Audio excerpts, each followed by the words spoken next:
here. Aha!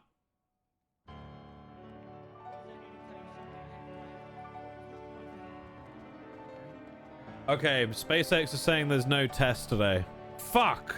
So there's no static fire for booster. Rip.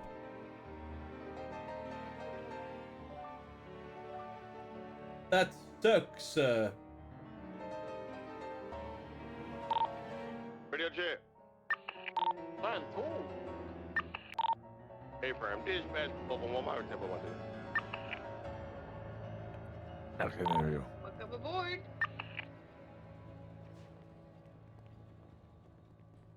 Hey, why are you talking about our new hire like that? Who's your new hire? Who's your new Silas Grimmer and Rudy Chuck. hire? Oh, Nice. hey, Fred. I think that you should. I think that you should make them a captain. Hey, What? Carmine might be on the fucking chopping block. I think that. I literally think that would be the greatest. Listen, thing Carmine, ever. I'm just fucking around. All right, you ain't going nowhere. Me and you stuck at the hip. You know, Hey. I wrote the legislation for the ODPD, right? Yeah, I put know a you did a lot safety of. clause in there. I put a Safety- fucking safety You clause got a in there. safety clause. Damn fucking right. Carmine, What do you mean you If I got a can't safety be, clause? if I can't have power, no one can. Carmine, Don't blow up the word city. on the street is, you know, it's happening with or without you, pal. Rhodes, are you around after this You don't get meeting? to use my own words against me. I'm sorry, what was that, Peters? Are you around after this meeting? Not for very long. I've been up for over Okay. 24 hours. Damn it. I wanted. We can talk. We can We were talk. coming down here 15 with a minutes. big posse. We were about to play entry music and everything. You can still This do is that. dog shit. Fucking dolphin noises and shit. You can still just go out there and do your music. Okay. I think they're probably gonna. We'll retake our positions. Okay, 1 second. I remember what my previous position was. Well, that was you were on that. You were across the table somewhere, I think. Yeah, and I was asking Rhodes if they were here yet. In and Jesus' then name, thank you, Rosna. Okay.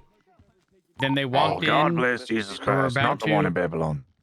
Why can't I Right. sit down? Hey Rhodes, do you know where they are? Are they close?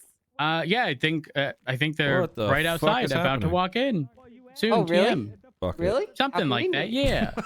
That looks okay from this angle. I think I even hear them out in the distance, in the hallway. They're arriving. Oh boy, I got you something. That is not a member of ODPD. That is Opal Price, and she looks drunk. What? I got you a pack of smokes. Oh. Can I have one? that why I have 7 packs of smokes in front of me? Oh, Hey, wait. nice. Thank you. Thank you so much. I think that the Okay, ODPD want to come in as a one I collective. can put it on the ground. front. Right? You see it right here, Angel. Can you reach that? Yes, I can reach I can't it. hand it to you for some reason. Got it. Thank you. Careful, ma'am. Listen, I'm not that old. I can still bend down and grab stuff. How old are you, in fact? I'm 35. Jesus. Oh, what the fuck? What do I'm you older mean, than Jesus? you. What do you mean? Yeah, you are older than me. So No, I'm hey, not. read it. Read it and weep. Oh, look at that. 95. Is anyone else bothered by the Oh. fact that the 6 looks like a 5 in 2026? It's like the tiniest bit too much like a 5. I never really thought about it, to be honest with you. I'm only It's a when little the- bit older than you, Angel. It's when the 5 is A tiny pretty bit. much backed up against another one because it looks fine in other Wait, scenarios. The 6 does have like a little straight line in it, like a 5 does. That's weird.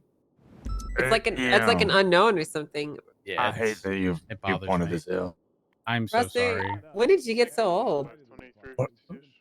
Well, gradually He was over born that many way. years. Were you born this old, or like how did that work? No. Benjamin Button. I was born with a mustache, though. I believe Oh. it. Yeah, a good mustache begins a conception. Really? I didn't Yeah. know that. Yeah. All the best mustaches started in the What's this? womb. Do they get like Wait. shaved before they come out? Did or, like, everyone how get does a that work? document? I don't know I who's did. sharing I it. Yeah, that was did. me. That's my Mustache. that's my scan of me in the womb with a mustache. Oh my gosh. That's not your mother's. my God. Never mind.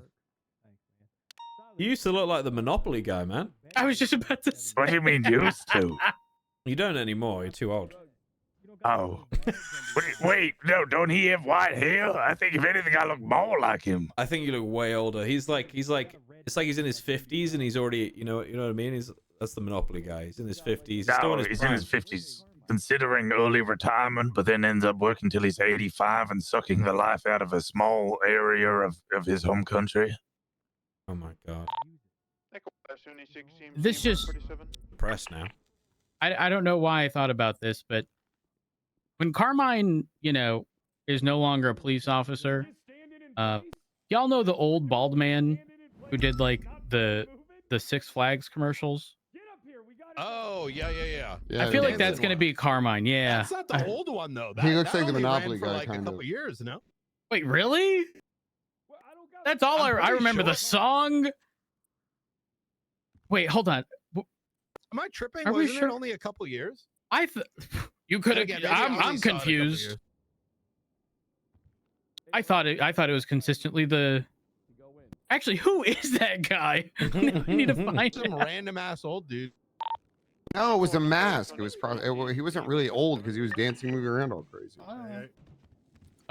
From 04 to I didn't 2010. listen. Maybe I made the wrong decision by doing this. Okay. All right. Well, Maxwell's coming. Surely they're almost here. Yeah, You know, hopefully. This part I Any don't exactly second hold now. against them if they're waiting Any- for people, but Any- Wait, who? Any second now they'll get here, guys. I'm assuming it's Fred, There's like a bunch of people outside. Carmine. Did you guys have your fucking? Oh, they're all there's outside. Maxwell. Waiting for Maxwell to get here. Some of them Oh literally my right outside the God. door. Hey, Silerson, good to see Start, you. well, come on in. Just fucking get the thing Fuck it. started. Oh, because then we're gonna Back to the corporate masters. Did you know that like Jeff Bezos and Amazon have like their own town in America? Oh my God, Jorge, it's good. to Really? see you. Whole town? Jorge was Yeah. I'm doing it. I took him out. Arlington, I think it is in. I can't remember Oh, which JB. state. But like all of the businesses are owned by Amazon. A lot of the people who work there. Arlington is Texas, isn't it?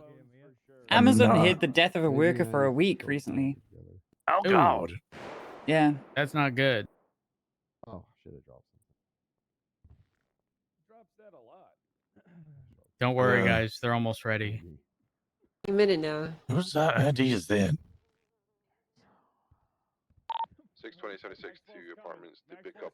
something. Any You got the music ready? a minute now they're gonna be Update? here. What's the update? How many times did Grayson talk about Peters, what's the update? this meeting? What's that, Pretus? How many times does Grayson Disciplinary talk about action being the point. Chief Don't worry, it Justice in doesn't this need meeting?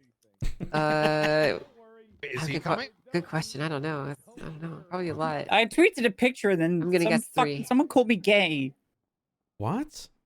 Yeah. Well, aren't you? All right, get the music ready. It's not the point. Okay, here we go. Here they come. Oh, I wonder where they're at. God.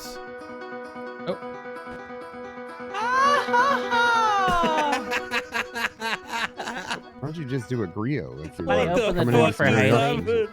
Huh? All right, we're ready. Is it not locked? Is it not unlocked? You want me to stop? Yeah, stop. You're playing it way Okay. too long, man. All right. Gotta tell That's me the best cut- part. No, you didn't. Keep going. I wanted to hear the rest Hey, of the music. Sadie. Sadie. Hello. You know, you don't have a bomb again, do Is you? this all of your high command, Fred, or is there more we're waiting on still? Oh, we're only Pretty supposed nice to to bring see the Kate high there. command? We I can brought bring. I brought the boys. I thought that's what you brought. Last time this many people walked in I at even once. brought our PD hopeful so they can get an insight on how the other side lives. Who's Silas? This is Jeffrey Bones. No, Silas is hired, and that's Jorge. Okay, Jackson. alright. This is Jackson Bones. Hey guys. And Hi. Jorge. Hello. Sit down, stupid He's He's Jay. got back Hi, problems. Jackson and Yeah, Jorge. and all. Hi, nice to meet y'all. Howdy. Jesus. I need to There's move. so Shit, many I of got you. I one don't know, lung. Peter. It's a stupid, Coughed up a I hate hairball. this stupid fucking chair, man. It was working just fine. Can you move over a second? Oh, Yeah, I that's like actually my what I was people to thinking. be informed. All right, of course. Well, we don't. Well, the whole point of this meeting is we basically need to talk and hash out the SOPs for you guys to just send it down to your officers. So it's totally fine if they hear it. I just worry that they might pick up something that we talk about that doesn't actually go forward, and then they'll remember that as like a gospel when it's not. So as long as they understand that what we're talking about here is like still being worked on, it's fine. Hey, who's the lady behind you? Is she a judge? Yeah, this is one of my judges. New hire. What's her Hello. name? Newly elected. Hey, what's up? Oh my gosh, Nice to she's meet you. fucking cloning herself now. Well, I do need more judges. So, anyways, well, welcome everyone. Congratulations on making it here in a timely fashion. I'm thankful to everyone for showing up here. So, the whole point of this meeting is we kind of need to talk about the new legislation that got put in, the Strip Act, and how we're supposed to be, you guys are supposed to be implementing it, and what the Department of Justice's expectations are from you guys when it comes to your standard procedures in enforcing it, if that makes sense. So I'd like it if there was someone from each department kind of taking notes, because I'm gonna be giving you guys a no. like expectations and things that we'd like you to meet, standards that we'd like you to meet, to make things easier for everyone involved in this process. And Start recording. you can if you want, yeah. Oh, And then thank we'll God. Do that. I can help you with directions. you gotta need to get a new AI assistant, Brian. I'm gonna try another one real quick. Yeah. And then we'll open it up to some other topics, because I know we talked about wanting to do like DOJ high command meetings or whatever. I have some changes that are ready to potentially go forward based off our last conversation, and I wanted to go over them with everyone while you're all here. So kind of wombo combo. So let's start off with the Strip Act. How are you guys feeling with your implementation and your understanding of it so far? Haven't read it. No idea it even existed until 20 minutes ago. From our half, we've started up a command report to discuss with everyone the ways in which we wanted to make sure there was a template which could then be discerned to P&T for all departments. So we had some form of making sure this is done correctly, but also easy for everyone so that we don't have mistakes. A main thing that we were discussing is the notification system that can be done in a way that, say, if someone comes in and complains that they haven't received a notification, I can check to make sure that it has been done without just fucking subpoenaing their phone records from 8 months ago. Sure, that's a good idea. It's always good to have a way to track that information. Okay. Problems we have with that is sharing a report with someone doesn't actually notify them of that. And same as like doing a contract that doesn't actually notify them that they have received that contract. You still have to send a text message. It does notify them if they're around, and that's not a guarantee, unfortunately. Ask a question. Why does the burden Yeah. fall on us to notify them when their car's been used illegally in a violent crime or a crime? So what we expect is you guys to send them some documentation about it occurring. Whether or not they read it, I don't really care, but they just need to be notified that it happened. So when it says must be notified, we don't I don't expect you to find a way to send them a message that like they saw the ping on their phone and they responded to it affirmatively. We require you to send like a contract or share a report. I don't really give a fuck, to be honest, if they get a big flashing red symbol in the front of their face that says they saw I'll it. just get Sadie to do it. You could do that, but the whole point of this legislation great is not idea. to this section Unironically. legislation is not to require you to like track down everyone manually. It's to notify them in a way that is convenient. So how you That want would to track actually it, be how you great want if we had to letters assert that it we could send to happened. people. It doesn't really matter love to that. me as long as it's the fact that it's occurred. So you want to call them and you notate in your report that the call occurred and you inform them, that's fine. If you want to share a report with them, that's fine. If you want to send it via official contract and document, that's fine. Doesn't really matter. What matters is that it happens. Question. Hi. Yeah, what's the Kyle question? Fred, Chief of Ocean Drive Police Department. Yeah. We're new. Quick question. shouldn't we all be operating under the same standards so that nothing slips under the cracks? I'd hate to be getting falsely charged because of something, you know, because I operate based on common sense. You know, same with a lot of my people. You know, I'd like to. What does that You know, mean? maybe we could just, you know, if we document that we called them, put it in the report, you know, stuff like that. Like we just document, like, hey, we tried to notify them. Here's proof of the call. This is when it happened. And Yeah, that's the then- point of this meeting, is so we can all get on the same page. Perfect. That's why we're all here. So, Oh, go ahead. Sorry, man. so I wanted to start at the bottom and then go all the way up, and we'll finish with VAFs because they're going to have the most conversation points about it. Okay.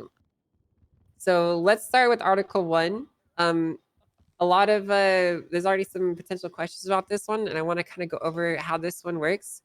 This is for taking any assets that derive from criminal enrichment activities, which is a vague way of saying taking things from people that they got or used in the means of furthering like a criminal enterprise, essentially. So in the past, whenever you guys wanted to seize like a property or a car or money or whatever from somebody, you would just put it Yeah, up on the good angle. docket and Try and get as then many people in misnotify as and wait for a possible. judge. The way the process is going to be changed is if you wish to Not seize possible. someone's assets, you have to put together a statement of probable cause and present that to judicial Can't see authority ODPD before from- you can put it up on the Oh, docket. hang on. Because the judge has to approve the That'll do. seizure or the locking and the freezing of those assets before the docket post can proceed. So it's essentially adding an extra step to that process. So do you have any questions about that? Like how that'll work? Oh, that's all very clear. I don't believe so.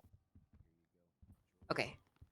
So essentially here, if you want to seize someone's property, put together a statement of probable cause, which details any evidence supporting why the asset in question is tied to the criminal activities and was potentially an important part of conducting them, how it was used in these activities, et cetera, et cetera.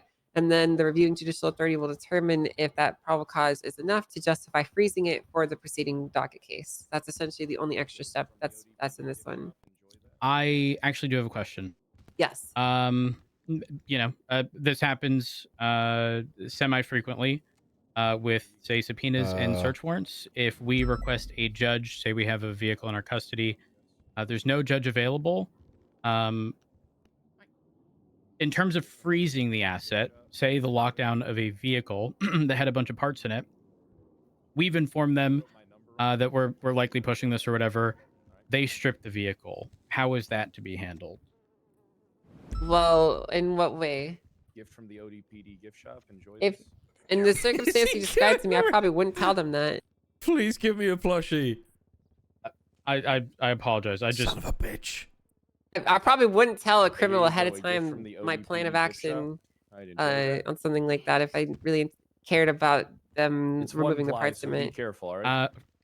are you able to hear me? Sorry, I just had a massive headache.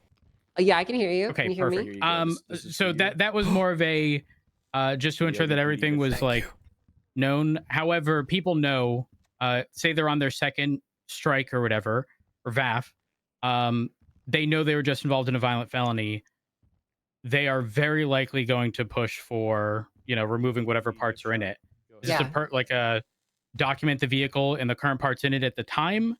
That way, if and when it's turned over, it's returned or, you know, locked down with those. And if not, then they're pursued separately for that. I don't really think I understand the scenario that you're presenting to me. It sounds like a very niche you have- scenario where you have someone's car in your possession and you want to get a seizure on it. Is that correct? No. I'm talking about the issuance of the third The third for VAF? example. Yes. Pretty much Well, the this, entire reason the original VAFs went away was because they would just take the parts off on the second one and just swap them into another. well, I mean, that was definitely one of the reasons. But yeah, you can't take their car until the third VAF hits. Yeah, okay. Polito bank robbery, OIS. It already has 2 VAFs. They all get, shot down. The vehicle is involved. It's getting gets its the third? third. Yeah, then just take it. They're They're there's legally no required judge. to. There's no judge available for the, essentially verifying the statement of PC. How is that handled? Well, you don't need a statement of PC. We're talking about a different process right now. Oh, We're okay. talking all about right. Article 1. We're not talking about VAS at the moment. Oh, okay. Say less. We're good. We're good. Yeah. Sorry, I think we might have confused some wires there. So this is talking about criminal enrichment activities. So like someone took, like let's say you raided someone and they have a bunch of guns in their house and a blueprint, and they're using the house to manufacture weapons, and it's a weapon trafficking thing or whatever. You would put together the statement of PC, present it to a judge, say that we believe that they're using this house to manufacture weapons and it is the proceeds of a crime and we want to seize it. The judge would be like, okay, it looks like you have a case here. They then authorize freezing that asset, at which point it's locked in place, is not to be sold, et cetera, and then you could post a case in the docket. Got it. That makes sense. And this can be for literally anything: cars, houses. I mean, anything that is defined as an asset of value. If you can prove to a point that it was obtained through illegal means or with illegal funds, or any any essentially illegal enterprising was done to acquire these things, and they're the fruits of crime, you can seize them. All right, then just do this for free then, because my Fruits of or Understood. instrumental in, essentially. So does that make sense? Yep. Okay. All right. Then we have section 2, which is the seizure of assets that are used in Angel, extreme this is a targeted gift for violence. you, real fast Okay. from the ODPD gift shop. Okay. Thanks. I Oh, did he appreciate give that. me? No So, problem. so this section is very important because this is going to allow you to take people's houses if they're, I mean, or any asset really, if they're using them for specific targeted violence. So say, for example, you have an officer that was kidnapped and then held in somebody's house and then executed and tortured inside that person's property. That asset is used in a specific act of extreme targeted violence, and therefore you could push to have it seized under this clause. Essentially, this would follow the old process of you would just assert that it took part of this action and you'd like to seize it. I think for simplicity's sake, it's probably best if you just give us a statement of probable cause and we'll do the same thing just so the process is the same as Article 1.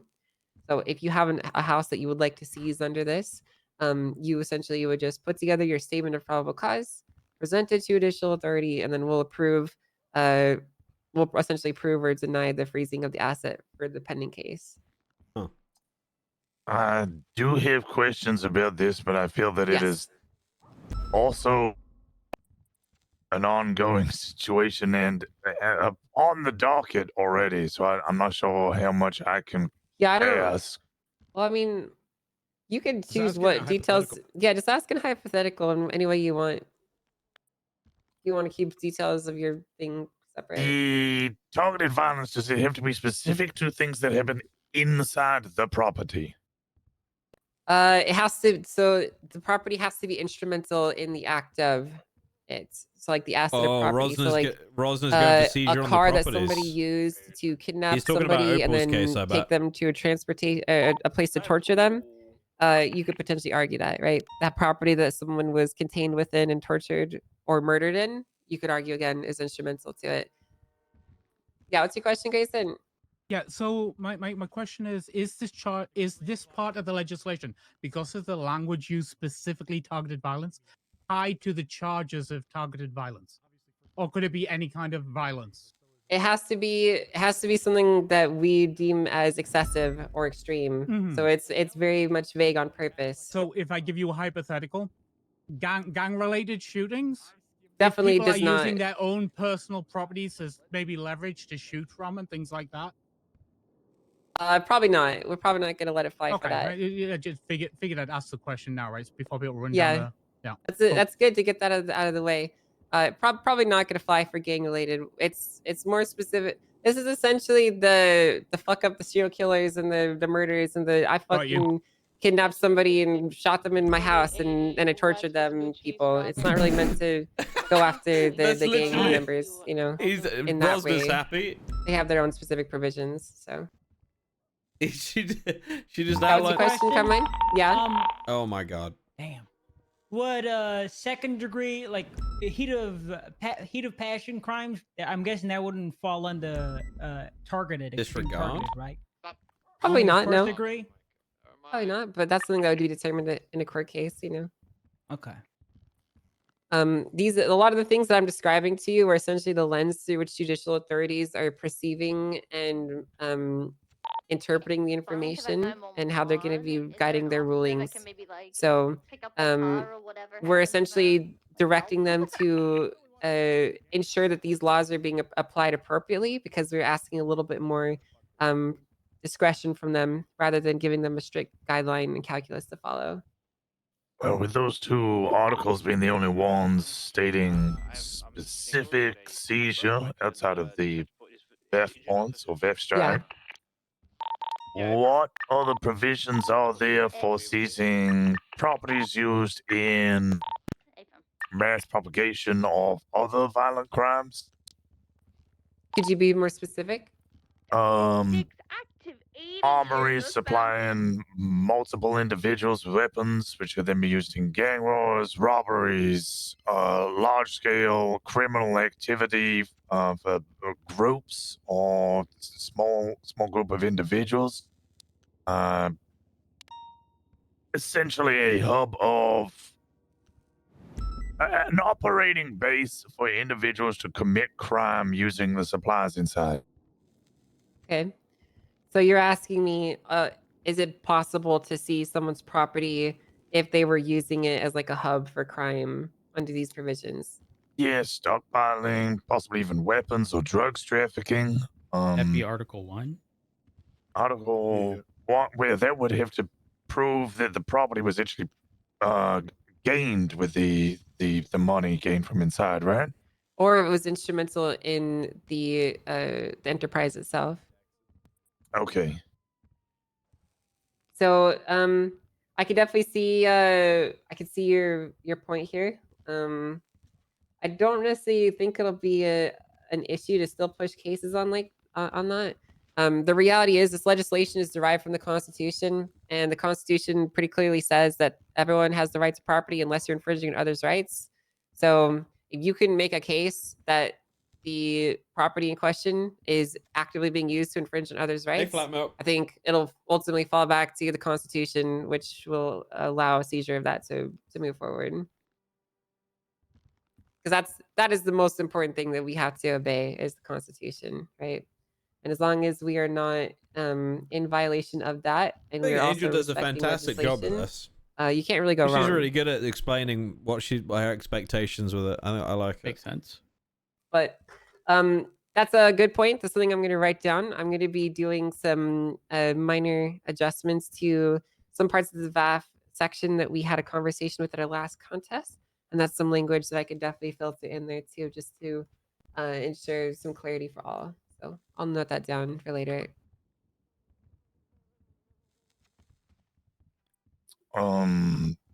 And just as a very quick side note, I saw that there are changes that you are making to the FOIA, but specifically the not raid section of search and We'll seizures. get to that later. We'll get Okay, that later. I was just going to ask when that was being added. And she knows how to Well, run we'll a talk meeting about that too. later in the meeting. It's one of the things that we're going to So go the over, meeting so. doesn't get all confused. I just want to do this all in order so we can stay on track here and not exactly. get distracted. Exactly. I Well, have she one more just said what I was going to say. Yeah, what's up, Carmine? So the VAV system is for specifically for vehicles, right? And it's a Yeah. 3-strike system. Couldn't an officer theoretically just bypass Article 3 using Article 2 to seize their properties?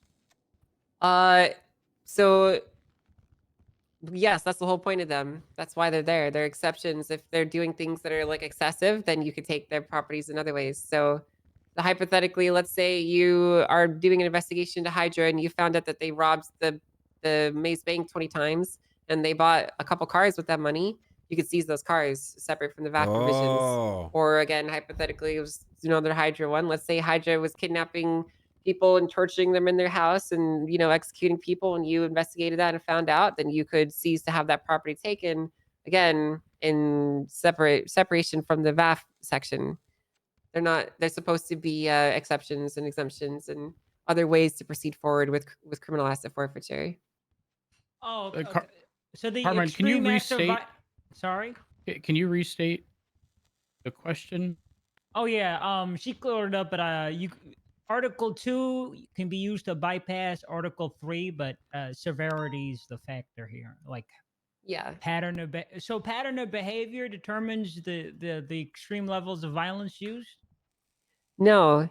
So I want you to think of like this. This legislation is a box of tools, and you got to use the right tool for the job. Sometimes you're gonna need a hammer. Sometimes you're gonna need a scalpel. You got to pick the right one for what you're doing. Okay. VAFs are essentially a process that will apply to pretty much any vehicle used in any violent felony or a street race, and it will be applied to them just with regular bureaucracy, just simple reporting. These other two article provisions are designed for if there's cases that are outside of the norm, they're extraordinary, they're different. You have a specific investigation you're looking to seek forward on. It is a way for you to proceed forward and get your foot in the door, and to bring your case forward rather than just be stuck with no way forward. Does that make sense? Yeah. Yeah. This might be a stupid question, but There's no such is thing as this- a stupid question. I'm guessing this is an action you can probably take before you even press charges if there's probable cause. Can you say the question again?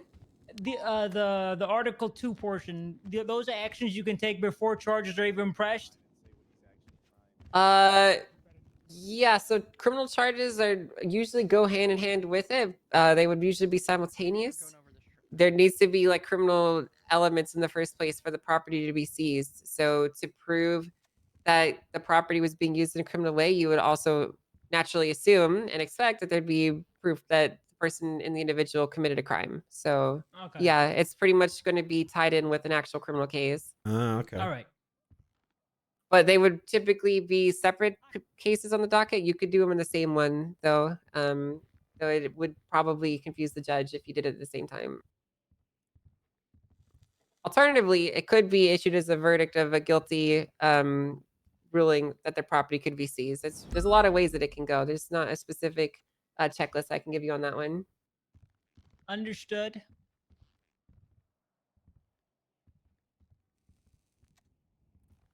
Okay.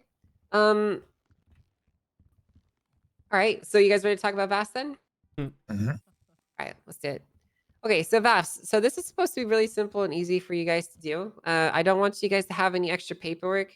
And the main Yes. thing that I want you guys to remember when it comes to doing VAFs is the following. It's for anyone that commits a violent felony in a car. Street racing is included in this. You do not need to catch the person in the vehicle to issue a VAF, but you do have to take the car, and you do have to take it to Mission Row, and document it there. I like the shit out It's of really that. important That's that we good. make sure we follow those four things. That's just good. For That means Crims can try and what's get the it before word? it gets to Consistency. PD. That's what people want, right? That's the whole reason that they ask for the system is they want consistency. So it's That's a lie. Nobody wants consistency. Everybody wants to be treated like they're special. They're just They just think they saying do, that. but they They're don't. just saying that. I know okay. I want to Well, be treated like I'm special because I am. I am special, and I deserve to be treated better. True, Fred. Yeah. Damn Jeb, right. you have a question? Does it have to be Mission Row, PD? No, just like a police department. Okay. It's okay. fine. Sorry, when I say Mission Row, I mean I you know just wanted to a make police sure. I department. think Yeah. it's the only one with a secure garage, so I wanted to make sure that wasn't like a thing because it has a secure garage. No. It's essentially the car has to be in your possession. You have to like physically have it. You have to document it. And if someone comes and steals it later from you after you've done all your paperwork, whatever, it doesn't matter. But you still have You to can have hide had under it. the You know what I hedge mean? maze. So like if I found out, for example, that there were officers sitting on the side of a road at a street race and just reading plates and then just writing up a BAF for each one, I would be very, very mad because that's not really how it's supposed to be That used. would be really funny though. It would be very funny, and then it would make me mad because I'd have to go and change the legislation and yell at That people. would be and I don't wanna do crazy that. if someone did that. Can My I guess that God. it putting it in MRPD or any other PD for that matter might be something, especially in lower shift numbers, might be something that is unavailable due to numbers and the seriousness of the crime going on. And quite often what might happen is we document the vehicle to its fullest extent, maybe stay on scene for a little bit, and then just call a tow because we need to go respond to the rest of it. Is that not custody of the police department? If Listen, if you can articulate that you have physical possession, that's fine. The whole point of this provision is that we Okay. don't want people issuing VAFs for cars that the people got away in, to put it bluntly, right? So Yes. if you're chasing John Hydra and he shoots a bunch of cops and gets in his car and blasts off and does a sick drift on the way out, but you have like If our boys we are have pictures shooting of it, cops. you should not issue a VAF for that. But if you have It's- so possession of the it's vehicle, essentially, if yeah, you can just- go over the VIN, if you can review the tampering, if you can do all that, that's fine. Okay. If you fully documented it on scene, I think it's probably the easiest way to say it, right? Yeah. Like you've got inside it, you've checked the evidence, yeah. It's still better. I still like you guys to try and take them to police department if possible. Oh, so do we. Just because if we leave it on scene, somebody will come repair it, and then they'll re-interfere in the chase. See, But, that's a completely logical thing for us to do is either take it to the tow yard to have it directly impounded or take it down to the floor garage. I think that should just be the standard, right? That is like irons out so that there's no disparities. Like, you know, we're all unilateral in agreement that we should just be trying to bring it specifically to the MRPD garage. Or Yeah, you I can think- drop it in the ODPD He's maze. right. It's a very secure facility. The hedge maze is very secure. We can teach you how to launch the vehicles into them if you Chain want. Gang taught us how to Yeah. do that one. Good to know. Good to know. I like that. Okay, so when it comes to the actual reporting, we don't require you guys to make a separate report. We don't Oh, require thank you God. to.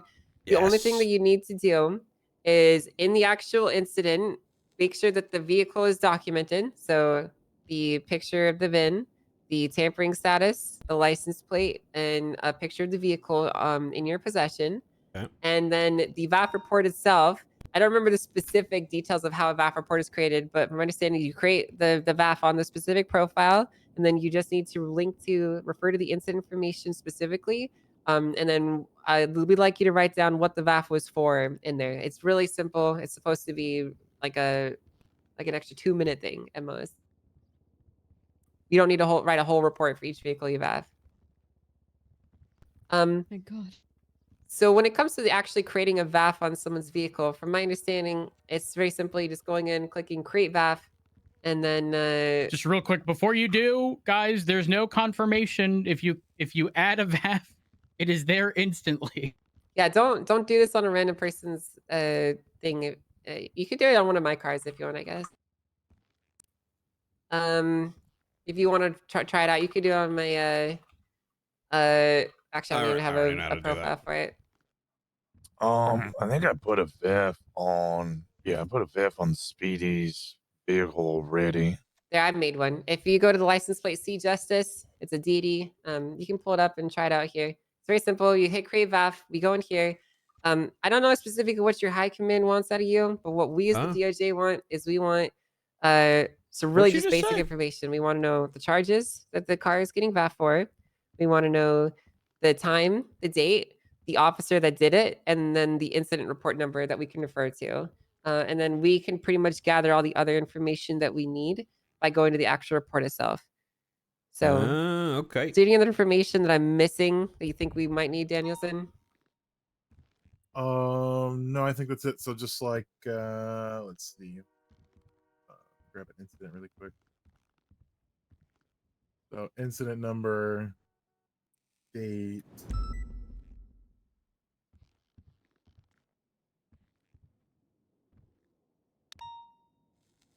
Wait, wouldn't and that be then what VAFs insert added to these violent cars? felony.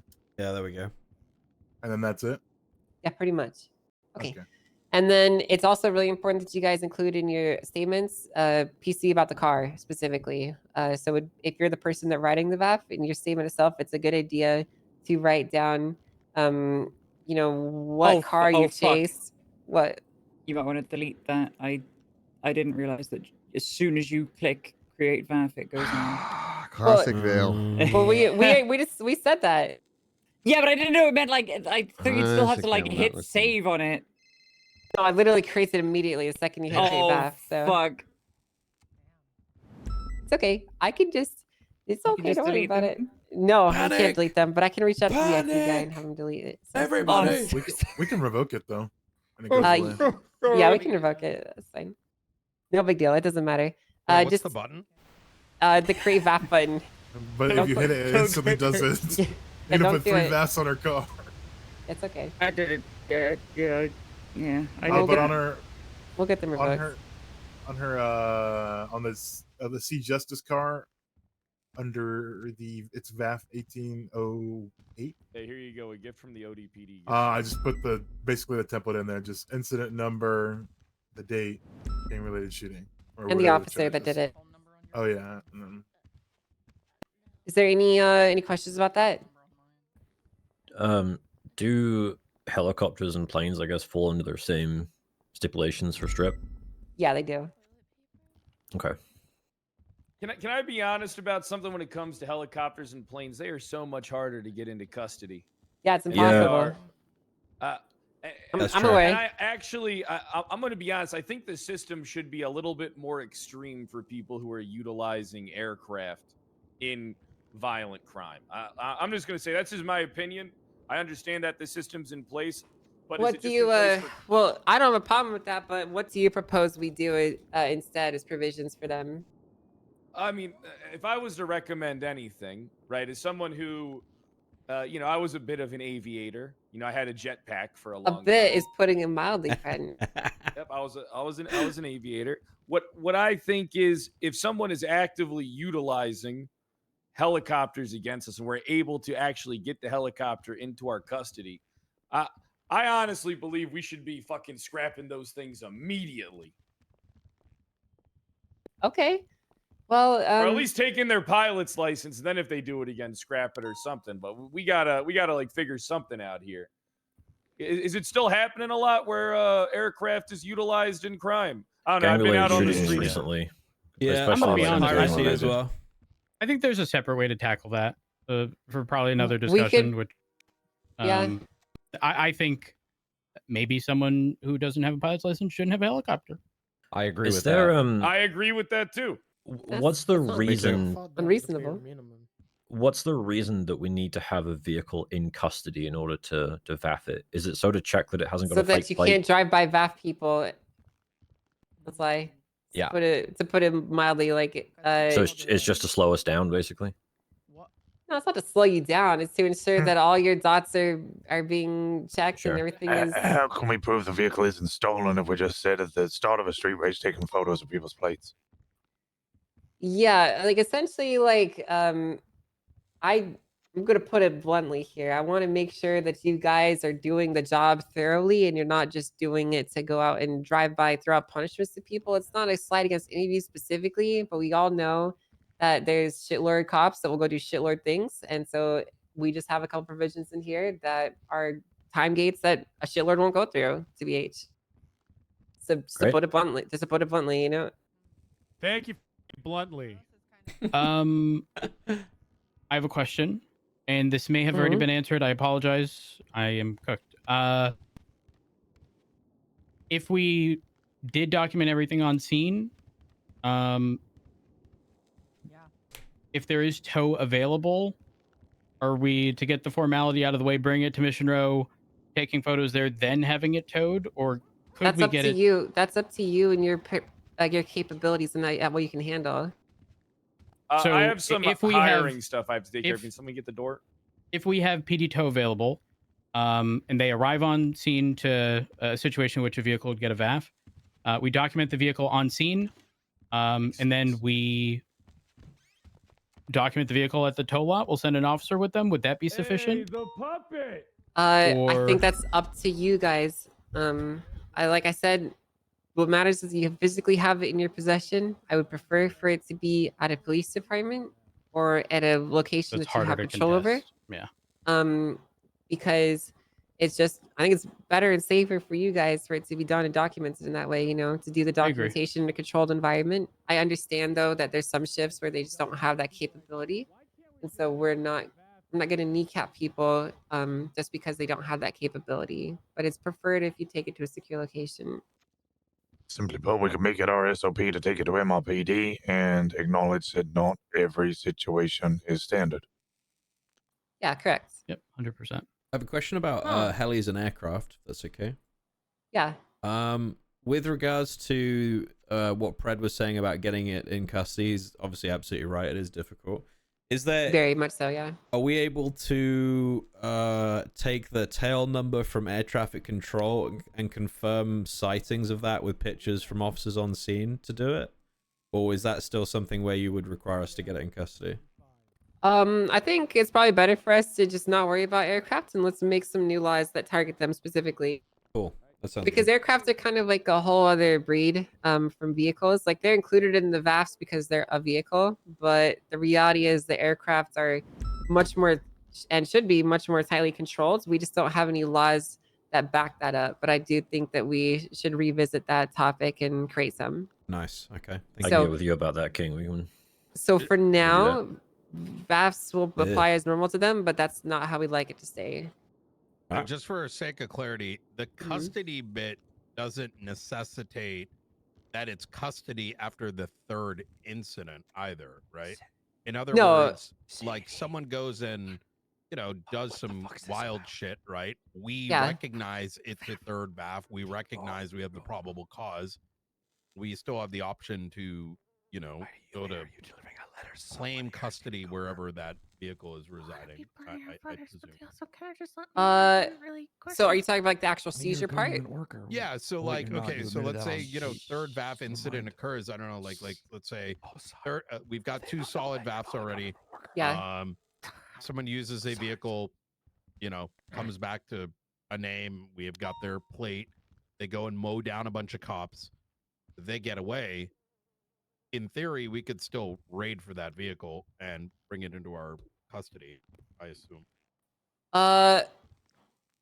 No, Good mainly question. because like to apply the third VAF, you'd have to have the vehicle in your custody. So if you're saying like if you applied the third VAF and then they stole it back from you, yeah. No. So they've gotten away on that third incident, right? Okay. And then we apply for a raid warrant to get that vehicle out of their garage, to further the investigation on the particular incident with the third VAF. It's now in our custody. I presume we can still, at that stage, if we've got the evidence, press for that third VAF. That is an interesting question that I don't have an immediate answer for you on. One of the whole driving ideas behind VAFs is it's kind of like a you got it or you didn't kind of thing. Like you caught me in the act or you didn't catch me in the act. I don't necessarily know if it was designed to apply with applying for search warrants and applying the VAF after the fact in mind. Well, I'll give an example, right? Like, let's say, let's say, Dickhead is in Dickhead's car, no mask on. He blasts a bunch of cops and gets away. Yeah. Would it really be unreasonable for us to raid for that vehicle, given that we have the positive ID and all the things? Like positive ID with a plate. That way, Yeah, I mean, exactly. there's Like, confirmation we would that need the PC, otherwise, the raid warrant wouldn't get signed to begin with. Well, as the legislation is written right now, it has to be seized during the commission of the crime. So while I do agree with your assertion on like the face of things, like if he did it so blatantly, you should be able to have a way. The clause currently says it has to be done during the commission of it. And I think it's mainly just because in my mind, I don't like the possibility of allowing and introducing arguments where if you allow for people to evade and then apply for a VAF after the fact, it creates a lot of doubt of, well, my car was stolen, but you didn't check for tampering, or, I reported it stolen. There's a lot of question marks that can be raised, and it's a lot more simple for everyone involved if you have to catch them in the act. But that is a good point. With the like whole, like including the direct evading after the fact. So like, we didn't get them directly after. It's kind of just No. Include direct evading after the act means if they shot someone and then got in a car and left. That means like evading in a vehicle after committing a violent crime includes your VAF would be inclusive in that way. Got it. That makes sense. So what if we caught the vehicle an hour later? I think that's probably too much. I think that if any reasonable lawyer, started bringing up some doubt about, well, you didn't get the car in question in custody at the time, you didn't have proof of tampering. You didn't get the operator of the vehicle, so how can you know who's driving? There's a lot of questions that start getting raised that would make it appealable. Can I talk to you for a sec? I have a question. Sure. I know this is a point of contention with prior VAFs, but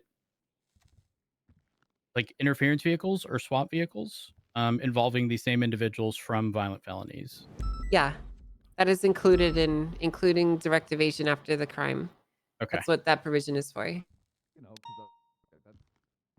So if you would like to push your VAS on that, you can. Understood.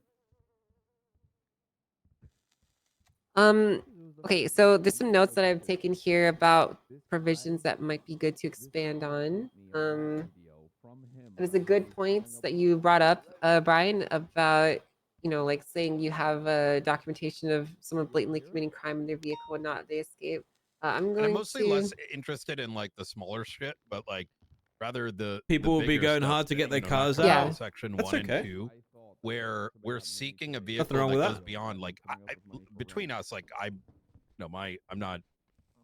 VAFs have never been something like I'm not aiming as that as an investigative thing, but the vehicle as being intrinsic as evidence, be it things that Yeah. may still remain in the car, it tying back to other crimes and whatnot. Well, And yeah, I if the think probable that's. cause were to exist enough so that we had a raid warrant, I feel like we'd already be crossing the bar at that stage, higher than just finding a car at the Yeah, end I of a chain. can understand that argument for sure.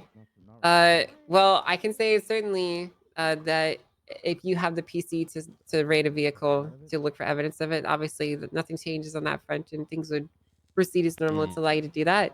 The reason that VAS are kind of done like that is it just makes it a little bit more black and white when it comes to like applying these processes to people. But I can also see where that might lead to some issues. So I'm going to note this down and think about some possible solutions I get the to that. tampering bit, but I like, if I run through my mind, like if a raid warrant was written, you would at minimum need some form of positive ID, like either seeing their face, having blood from the scene that they left, for other indicators of ownership.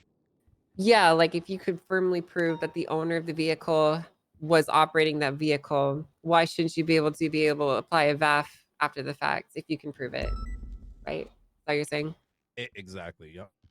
Yeah, I'll write that in here. I don't have a specific answer for you on that right now, but that is a very good point to go over. That's definitely a procedural oversight that we could correct.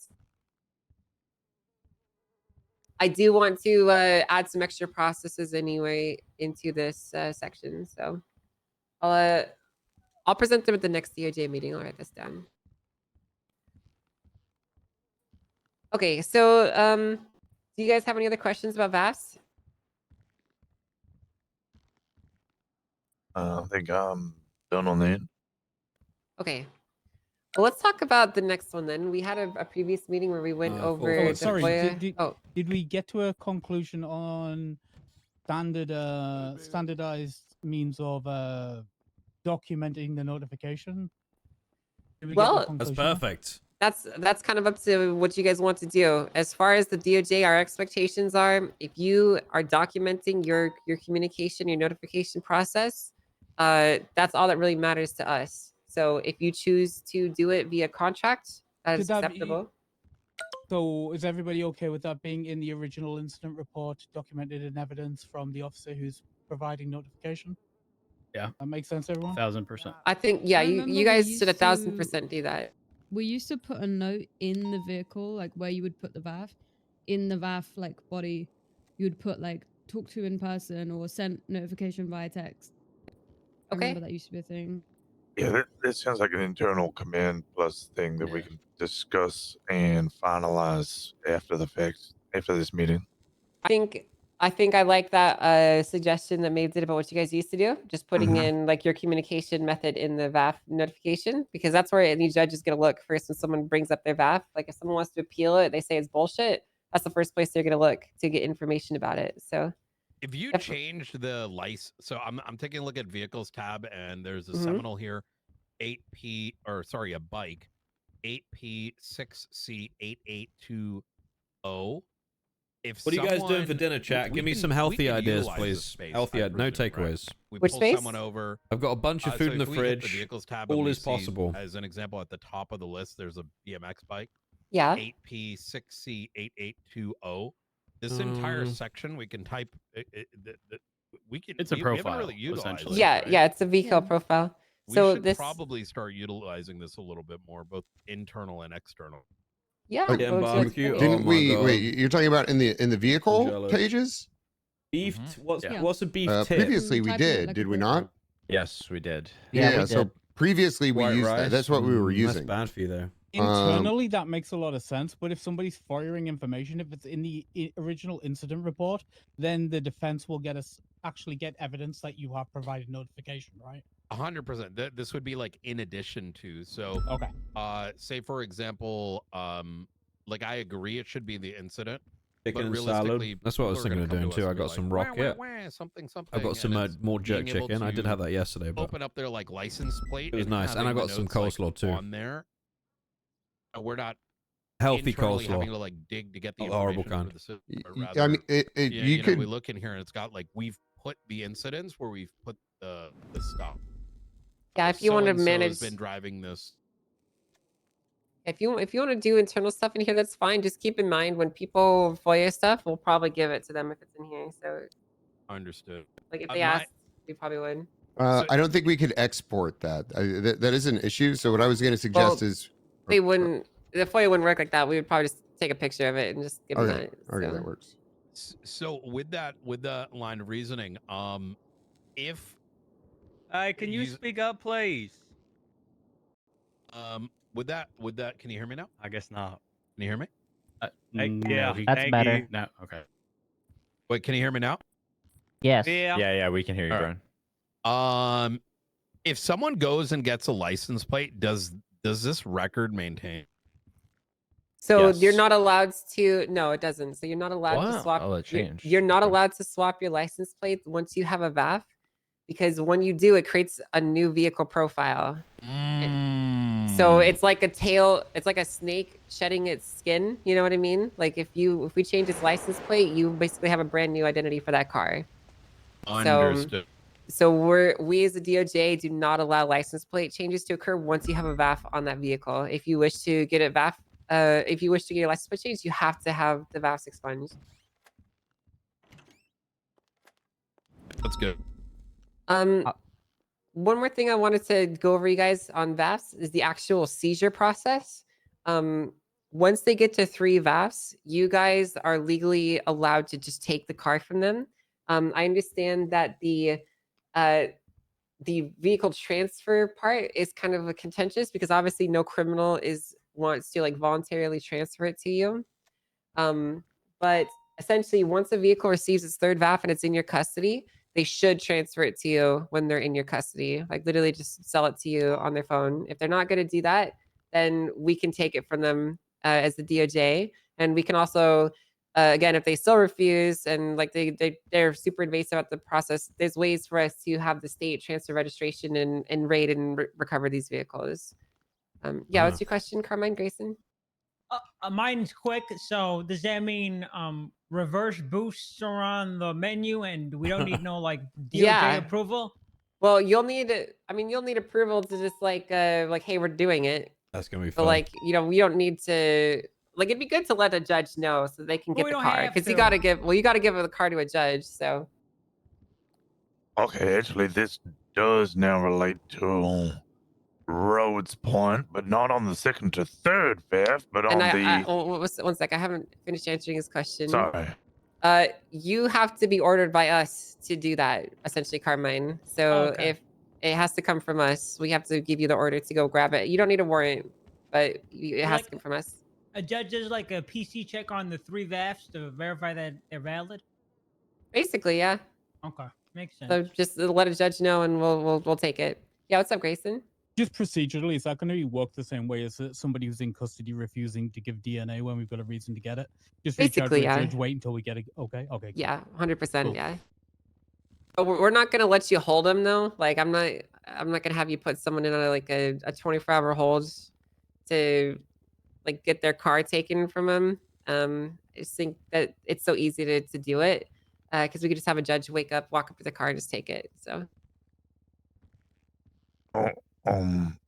So Rhodes mentioned that I think he was worried that people would take parts out once they received 2 VF strikes and then let it hit the 3rd VF strike. I'm thinking if we hit them with the 3rd VF strike, and again, this is kind of a niche situation, late at night, hit them with the 3rd VF strike, it has parts in it.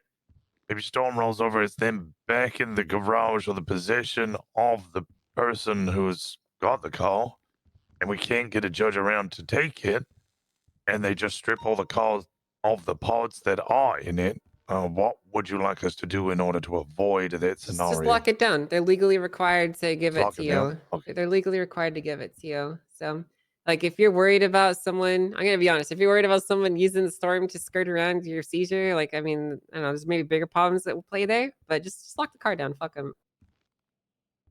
It's actually got his 3rd VAF, and you're waiting for a judge to be like, "Hey, please do this." Just lock it down. Would it be the Also- position of the DOJ that would account for exigent circumstances to avoid the destruction of evidence? Yeah, that's the justification we'll go with.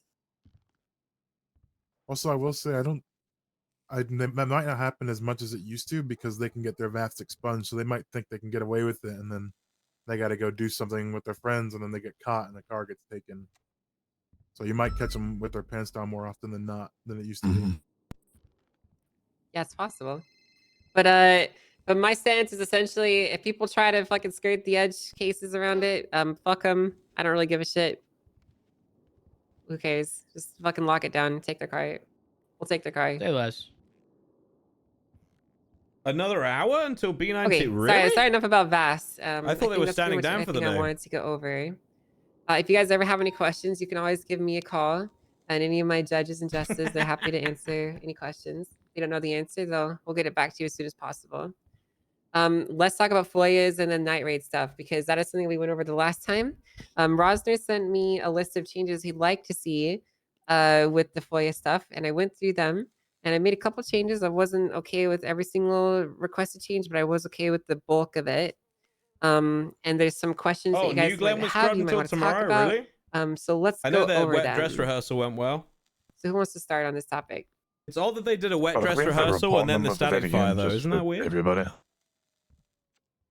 It is. Oh, yeah. NASA Spaceflight have an hour 45201. timer on their stream. Okay. Fingers crossed. I guess they're probably clearing sand dunes and stuff at the So I moment. put a then. couple questions in. So the first line in the green text, it says either. So to read the full thing, requests for production reports must be submitted in person, either by the individual named, which is fine, but then it Yeah. says or by a bar certified lawyer I see, representing their okay. client, And they're who using is the last named in the the report. same booster as I last presume time, right? this means like Very how would cool. you verify they're representing the client? And they I don't upgraded want the to engine use any today too, I saw. specific Interesting. examples, but we've been dealing with T&D lawyers, Yeah, I understand. for lack of a better word. So I was going through some of our old DOJ SOPs, back from, the early 2010s or whatever, 2018, 2019. We required people to have a signed contract with the client. And so that's probably what we'll be requiring. So essentially, like, if I was a lawyer and I was representing Peters here, I would need to have a contract saying I'm representing him on retainer or in these I in know this we're manner or watching whatever, and it RP has both stuff. party signatures, basically But officiating this that video, there is a just hang on. This video you're about to see is the first time in human history a camera goes into a tornado. Oh my god! What the fuck?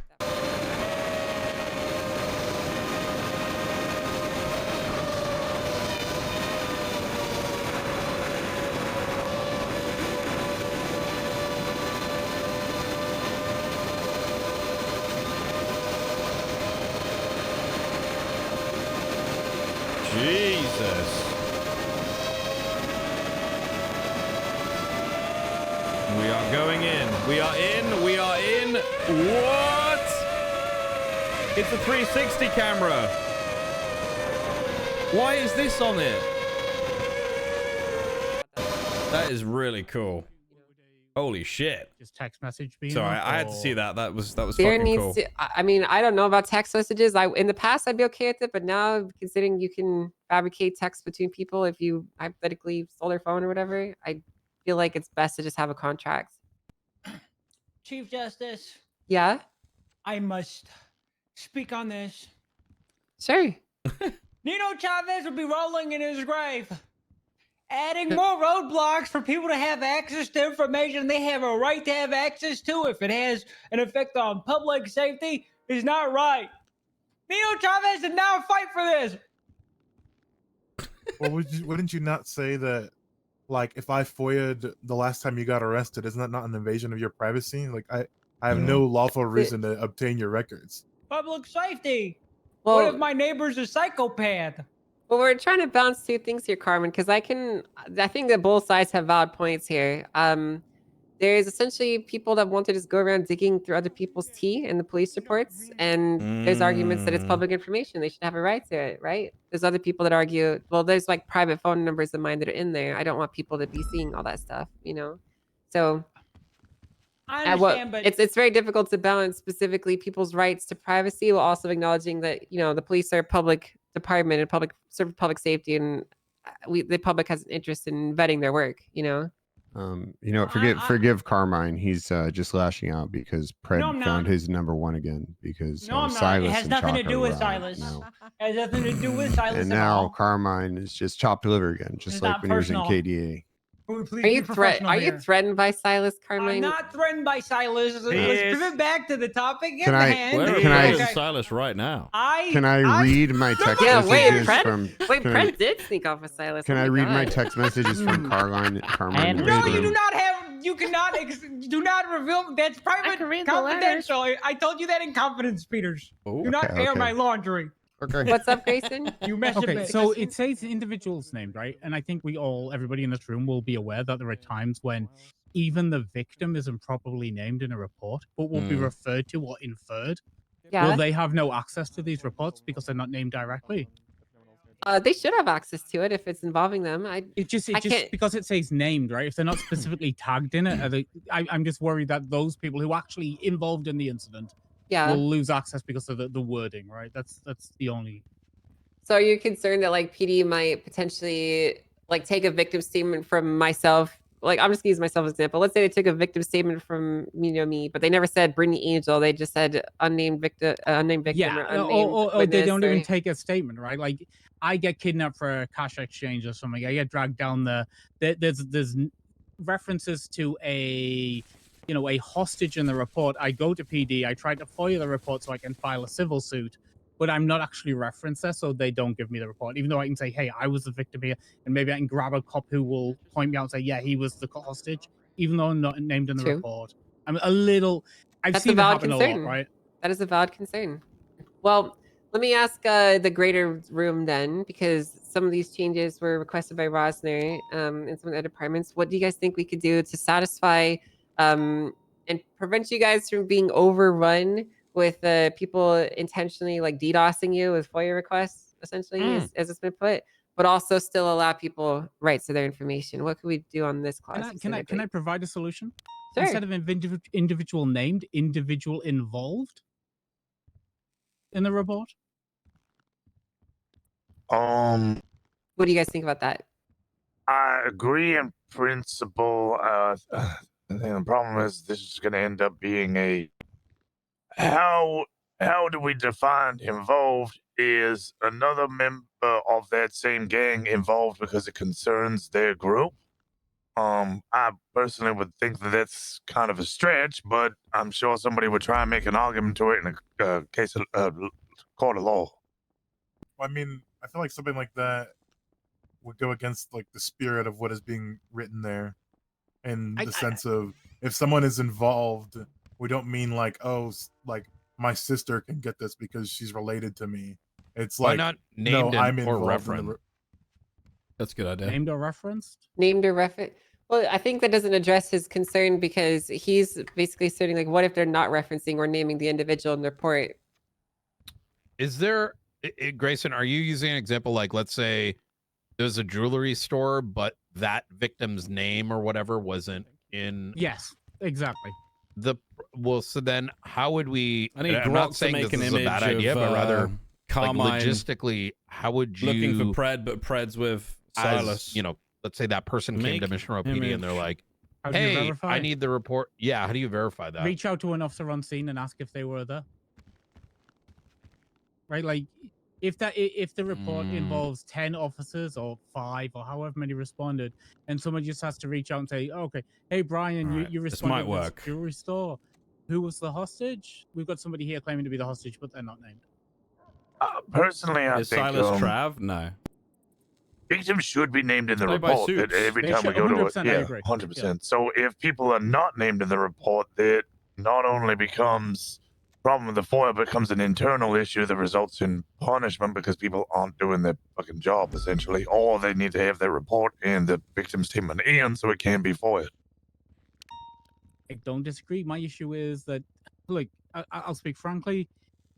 We've got a 30-day statute of limitations. People who want to file civil This is suits not maybe not working. get to it in the first week. They run out of time very, very quickly if they don't get access Shit. to FOIAs, right? That is true. Like, I worry that somebody's going to lost through the cracks because a cop hasn't filled out the report properly.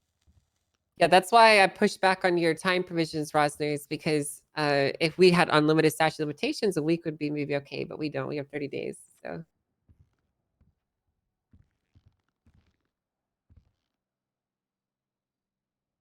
Sounds like the easy conclusion is to just get rid of statute of limitations. well, you and I both know that's not gonna happen. Worth a try. Worth We a can try. I already down. tried. We I tried. already tried. I mean, I'm going to be honest. In this hypothetical, if someone were to approach me and provide me details that match the report referencing a victim, I'm probably just going to have it submitted and not make a big fuss out of it. And I think it'd be pretty easy to point out bad actors who. Well, Yeah, that's my concern. Here's my point. Here's the issue that I struggle with.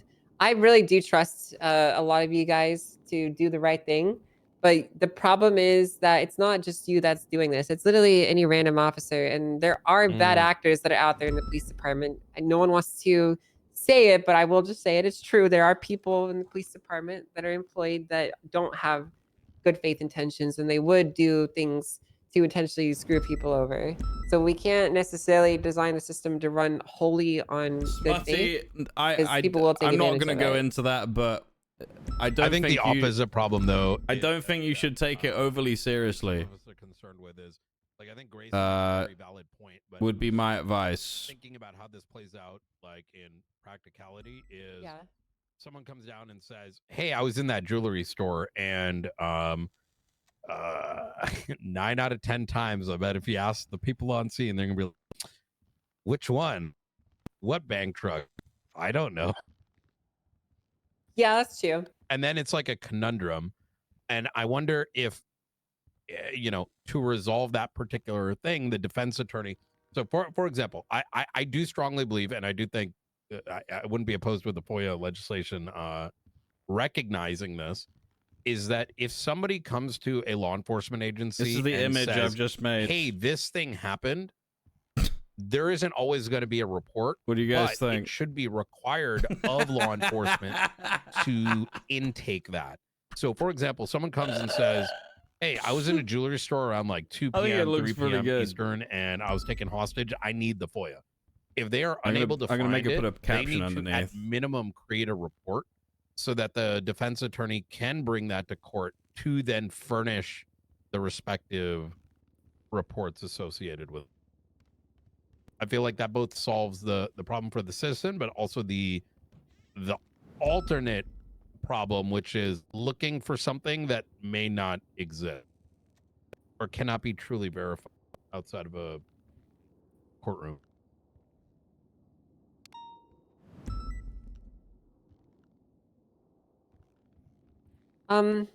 It does. I don't really know specifically what language modifications we could make to legislation to satisfy that. I mean, I kind of think having this change in general and then setting a standard going forward to be like, hey, make sure you're doing like the classic "do your job" announcement Obviously, it's not going to get everybody right, but everybody's on notice, and then if people don't follow through with it, that's what ACRs are for.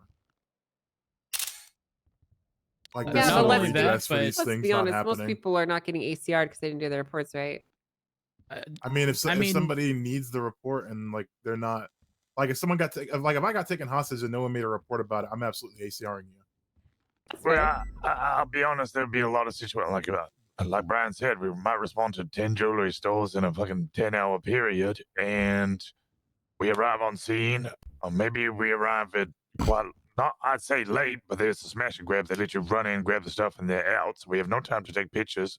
We take a victim statement and don't manage to catch or even really chase too much the suspect. So all we might have is a victim statement, which one most people probably won't create a report because there's literally nothing to go off other than I got taken hostage. They were wearing black. I don't know who they are.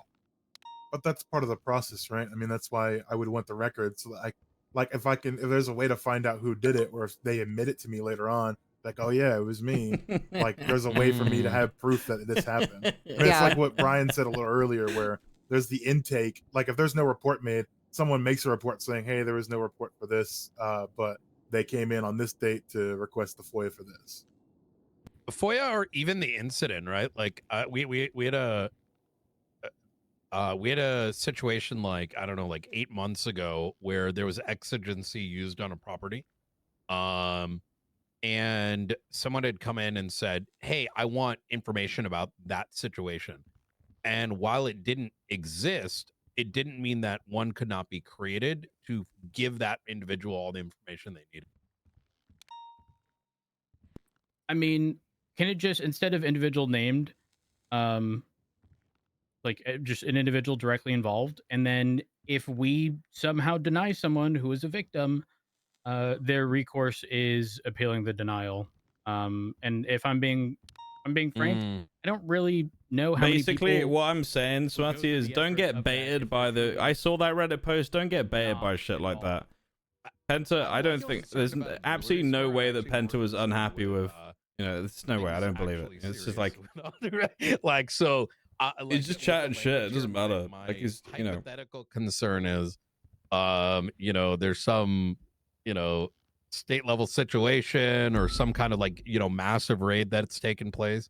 And if I wanted information on that shit, be like, hey dog, I got, y'all were doing a raid and I fucking bumped my car into you, come up with some like bullshit just to, get the reports in. Yeah, exactly. That's my main issue with the word. I Worry think that people are going to launch themselves in like a heat-seeking missiles just so they can FOIA later. Well, hypothetically, all they need is to see the scene to then manufacture a claim. It's technically true. I think this is just going to fall under one of those, perfect is the enemy of good type deals, where I don't know that there is going to be a flawless system. I don't. Well, no, you're right. The whole point of this is just to prevent you guys from being overrun with frivolous claims. But I think you guys also have to remember that there's always two sides to every story, and there have also been I've seen FOIA denials for things that have later turned out to be completely superfluous and not true. Riker here actually can speak very intimately on this one, because there's some changes that were made to FOIA law because of situations that he was involved with in the past. So it does happen, and we need to remember that. Oh yeah. Yeah, you remember it now, right? Long live edit history. What did you do? You want to tell him or should I? Dude, this... What, you know about it, It's been Brian? 114 years Brian, since you the know about Titanic it. sunk. Him and Maeve was actually Why did that involved just too. come up as a notification on my but with phone? Slacks, no, Maeve. Slacks decided to withhold someone's FOIA release until the statute of limitations were up so that they couldn't file a civil suit on it. Oh, wait, what? That's why the FOIA appeals process was put in. Slacks wouldn't do that. He did do that. We were going to arrest him, but then he went into ICU and he disappeared. I remember so that was one of the first things the marshals were going to do. Holy shit. Who the fuck is Slacks? He was an old lieutenant and captain. I don't want to know. The point is, though, that these abuses have happened in the past, which is why we have these procedures to prevent them from happening. So we just need to make sure we find a good middle ground where you guys are not being overrun by people doing bad faith requests, which is happening. I've seen that too. And also to make sure that conversely, you guys are not potentially protecting bad faith actors unintentionally or not through procedure, if that makes sense. So That does make sense. I mean, I might be biased, but I think the current wording is fine. I do hear the complaints and the concerns, and I think they're all entirely valid. But if there is a victim and somebody isn't writing the victim's name in the report, that's a whole other concern that needs to be addressed in other matters, either by getting the report made or internally needing to deal with and potentially ACR and somebody who's not writing, say, an attempted murder victim putting their name in the report, which would and should allow the victims to FOIA the report in which they were directly involved in. I definitely agree with that because they'd have to come in and be like, "This is my name. I was the victim," and Yeah. that statement needs to be written down. Otherwise, this should be getting reposoed. yeah. I do have a concern, unless it's addressed, and I'm just not seeing it. Sure. If it is, if it falls under an exemption category, is there no requirement? It would be silly for there to not be a requirement of notification, because then how would they appeal it within 72 hours without knowing it was denied? But could you run that by me again? So we have 72 hours to determine if it's exempt. Yeah. Am I crazy in saying that there's no, as it's currently written, there's no notification requirement of exemption? What do you mean? Like, you because come it's in not for a written here FOIA to tell them, you don't have to tell them? pretty much, but then it's followed up in later writing in the appeals process that you have 72 hours of the denial, but if you've never been informed of the denial, how's that going to work? Well, I mean, I can write it in here. I just feel like I don't need to write down that you should probably notify someone of your decision. I feel like that's more so like if you don't respond to them, you're gonna get sued for not delivering a FOIA. I mean, if you want me, I could put it in here, but I do I don't want us to fall into these technicalities and these specific, like, well, I didn't say I had to notify them, so I didn't give them the notification of my decision. It just But feels that's- like kind of stretching a little bit, but I do see your point. I just feel like that's the same as if you could deliver the FOIA but you didn't in the 72-hour window, you're gonna get sued for not delivering a FOIA. Because as far as they know, you just didn't deliver it. That's true. That's true. Yeah. I mean, I do think it can be addressed from our perspective in ensuring that it is standard procedure to do so. So it should mostly be covered. I just don't know if there's like any edge cases where that would be an issue.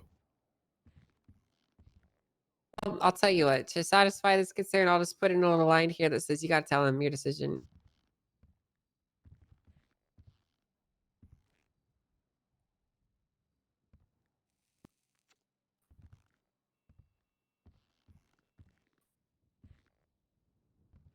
Are we moving on to the rest of the edits? Yeah, we'll talk about all of them. I just want to put this in here really quick.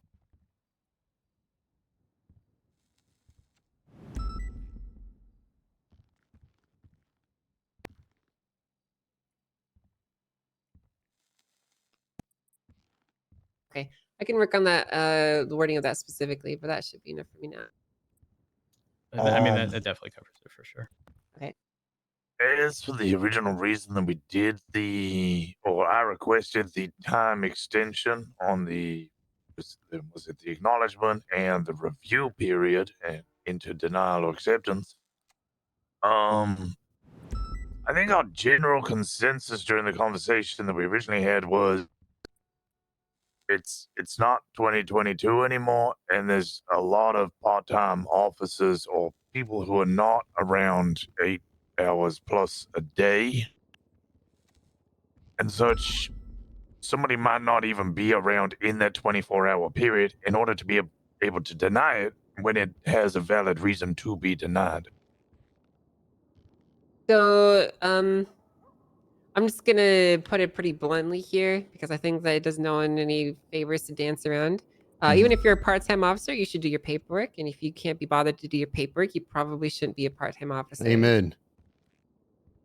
It's really not that difficult to just do your reports when they are. I understand that like pressing issues might arrive, but that's why you're given 72 hours to tighten things up and deliver the records. I feel like 72 hours is quite generous, especially considering that there's a lot more moving factors here at place. It's not just the officer's time that we have to consider. It's also the individual that's requesting the records. It's about the potential litigation, the lawyers that are involved. The city doesn't necessarily stop moving, and it's important that our processes respect people's time, but also conversely respect other people's time. If you're getting involved in so many situations that you don't have time to do the paperwork, then you should probably stop getting involved in so many situations and finish your paperwork. Valid. A separate thing. How do we prove the acknowledgement of the receipt within the 24-hour period?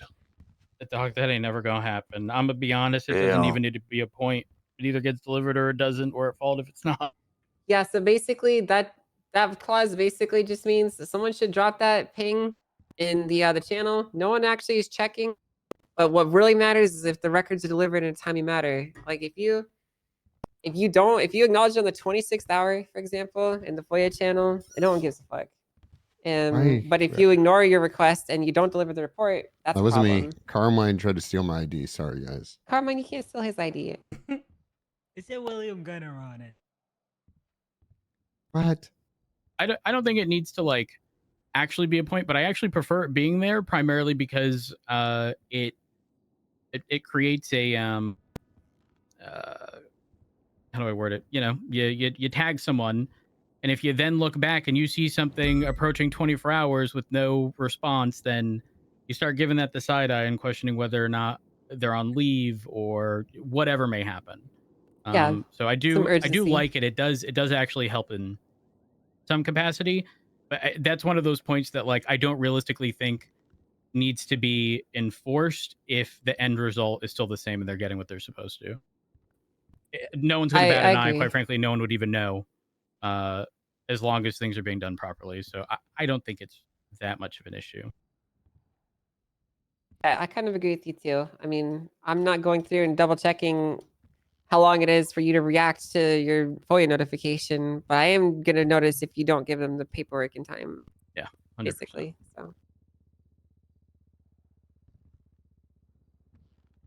So, I mean, I totally understand your concerns though about like how much time they have to do reports, Rasner, like on the whole of it. It's just I can't give people a whole week to deliver a report when the statute of limitations is 30 days. Yeah, You know what I understandable. mean? That's just unfortunately because of how the city works, things move pretty quick and we don't have time to marinate on stuff like that. Because, you know, we're thinking about already, you guys already have cases that are getting posted against you like 25, 28, whatever days after they occurred. You increase this time to deliver the reports and then you delete the statute of limitations and it's going to be 2 months after an incident occurred. People are coming after you. So it's just, it creates kind of a mess. And for the simplicity of it all and due to the nature of the world that we live in, sometimes it's best to just kind of stick to simple timelines like that.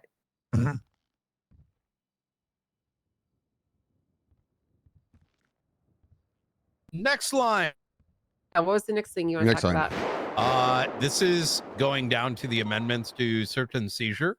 Yeah. It notes a judicial authority must be present at the raid. For any Brian, raid. I'm sorry. Can we finish off the FOIA stuff first, please? Was there anything else about the? I have a question about the exception for Part 6. Reports have already been delivered. What do you have a problem with on that one? Okay, I know it makes sense, right? But I'm sure everybody here who's done a million fucking court cases has seen the time where, you know, discovery ends, you get the secondary piece of report or you go into trial and the evidence has changed from the original FOIA to the end of discovery, right? Reports get added to as time goes on. And I think that if somebody's trying to FOIA information and there's been serious edits to that report since the last time they got that information, they should be provided with it again. Well, 2 points on that. If it's in the circumstances that you provided in a court case, they can always just motion to have the updated information presented to them. If there's actual proceedings in discovery, that can always happen. That is a good point, though. If further edits are happening, that should probably be made Like if there, aware. I'm completely in agreement with if Rosa made these suggestions that if there's nothing happened to the report, providing it a second time is just wasting everybody's time, right? But 100%. in We the don't edit situation where reports that have been FOIA'd. Yeah. Well, it We shouldn't put a be. note at the top. This report has well, been forwarded. You shouldn't I don't edit think this. that's accurate. I So don't think it- that's accurate. And it the reason definitely I happens. So the reason I say that is because if there's an update to the report referencing the same situation, or hell, if I find someone with a hot gun referenced in another report, I'm editing that report to indicate whatever was found on this person at this time. Reference, like That does happen in hot there are guns. circumstances. Additionally, I don't want to be bound by legislation preventing me from writing anything in the MDT at any point. I Oh, then agree. just send it again.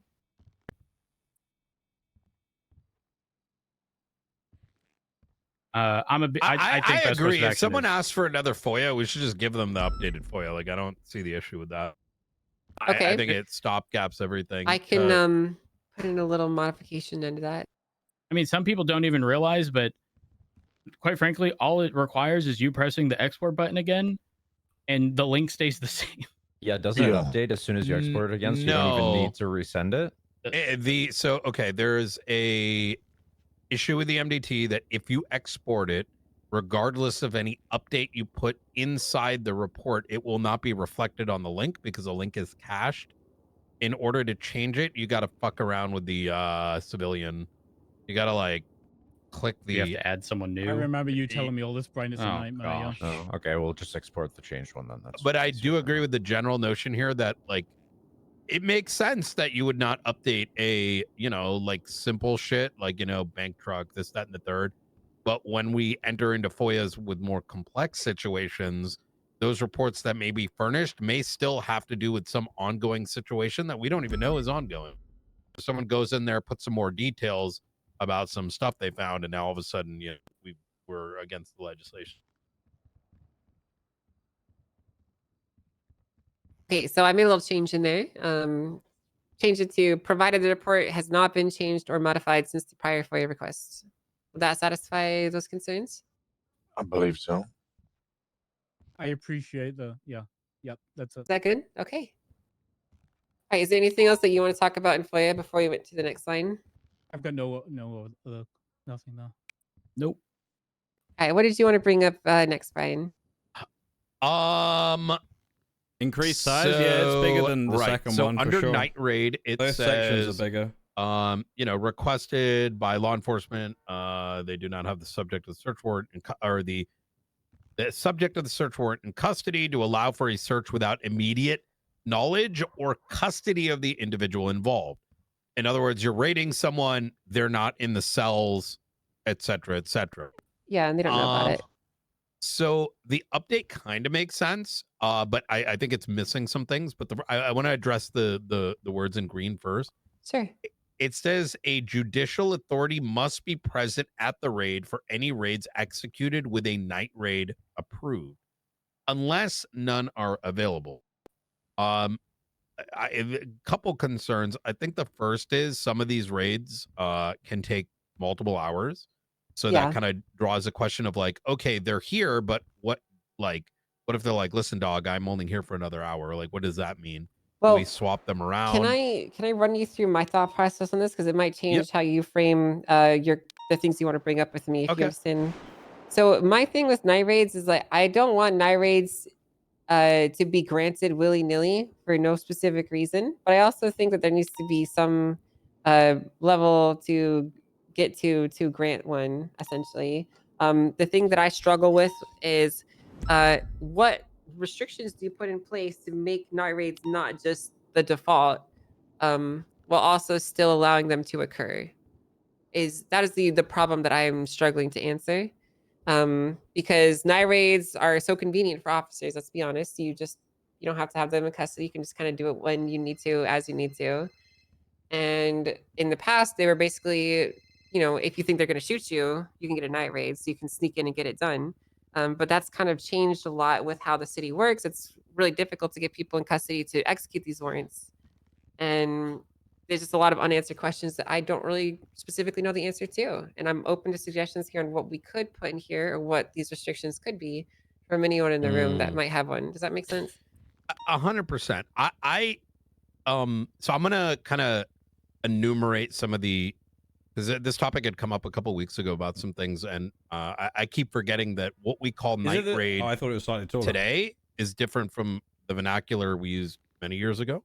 Yeah. Where there was the notion of night raid, which meant that they're in their apartment asleep. And then there was another flag. I don't remember what it was called for if they are not in custody. The problems that that if we need to do a raid that was like 2 hours long, people having to maintain them. I wonder how many people want to maintain in our custody. Where they're like, no, send me up. Yeah, we don't want you to have to hold people in custody. That's one of the reasons why we moved away from that old style of doing it, is because everyone hated it, to be honest. So But by virtue of what's written, it almost seems like every raid would have to be a night raid. pretty much, yeah, which is why like it's very difficult to satisfy these provisions outside of just making them the default way to execute a search warrant. It Is would be kind of what I'm getting at. 100%. It would be nice that instead of just night raid, we called it like I don't know, a new phrase, out of custody raid, right? Call it a flag, right? Nope. We're doing this Ooh, raid I like that, out of custody. without Not the That's OC good. raid. The No, we OC avoid raid. that one. out of No, that's custody good. raid. That's good. And so let's say I want to, raid someone in an out of custody raid. I let them know while they are out of custody that they are being raided, right? So this is a case where I've caught so and so, they got weapons trafficking, I'm filing the raid, they've been in my custody. I'm like, listen, you're in my custody, but I'm not holding you here for the next indefinite amount of time while I write this search warrant, gather everything together, and then be ready to execute it. So they know it's coming. But then a night raid would then strictly be around cases where we are not informing them whatsoever, and there's some sort of reason for it. By separating those things, I think it not only brings clarity to the internally, it brings clarity eventually to the person if it's like a night raid, but then also if it's brought to court, it's clear what the intent was. Yeah. So in this case, then a night raid would go back to being like fear of armed contests. And I guess my issue is like, I need to make sure that there are some potential, and Grayson, I'll ask you a question so I'm done yapping. There's some potential requirements to make them not the default for literally everything. And now we're kind of talking more of like overall thematic decisions here that I struggle to answer. What would you want to talk about, Grayson? I have specific procedural questions. So I don't know if you want to legislate this or you're just going to have internal things. But obviously, the need to protect prosecutions when raids are occurring. We don't want another Larry Hallow situation, right? Where the judge goes on the raid and is also accused of aiding in the writing of the raid. So will there be protections put up that judges who sign raids aren't the judges who go on raids, and that the judges who go on raids aren't the judges who then take prosecutions after the fact? Well, to be honest with you, I didn't really think about that. When I wrote this clause, I was just thinking, I remember when I was a cadet and I would always have to drag a judge along with me to search warrants. That was fun. Maybe let's try that again. That was pretty much as far as I thought. I'm going to be so honest. So I actually contest it in general just because I fear the conflict. I fear the added security risks. I fear. Yeah. I mean, I don't mind bringing judges on raids, like if it makes sense to, but having it legislated, I fear like it's going to be like, we bring someone over, they got to go to sleep. It becomes like a technical argument not in court. Can I'll speak on this a little bit. There was a situation with Nova where she was told that she must get someone in custody in order to do a raid. So we spent like hours staking out a place and trying to get this guy in custody so that we could do the raid. Like it invested hours of time. Eventually got him into custody, did the raid that was supposed to be done, and then I don't know what developed from there, but essentially she had to, write more stuff, and then back to square one, get him into custody to continue raiding based on what she'd found from the first that's why we're having one. this conversation, is because of Yeah, that no, I incident. just providing an example. Oh, this is because specifically of that incident. Yeah, specific. There we go. Veil again. Hence There we the go. out of custody raid suggestion. Yeah, that's why Yes. we're talking about fixing this. Is because of that. So. Okay. I'm So I mean, like my honestly, guys, like this is something I'm completely open to suggestions. I really was just thinking, like, man, being a judge sucks. Wouldn't it be fun if they could go on the raids they're doing? That'd be some way to spice up their life and being in their job. But if you guys really have a huge problem with it, it's not a problem to cut that out. It's It being a not something I feel strongly about, you know? discretionally, I think a lot of people here would be more than open to bringing a judge with them. I think it's more the being mandated legislatively draws so many questions. Sure.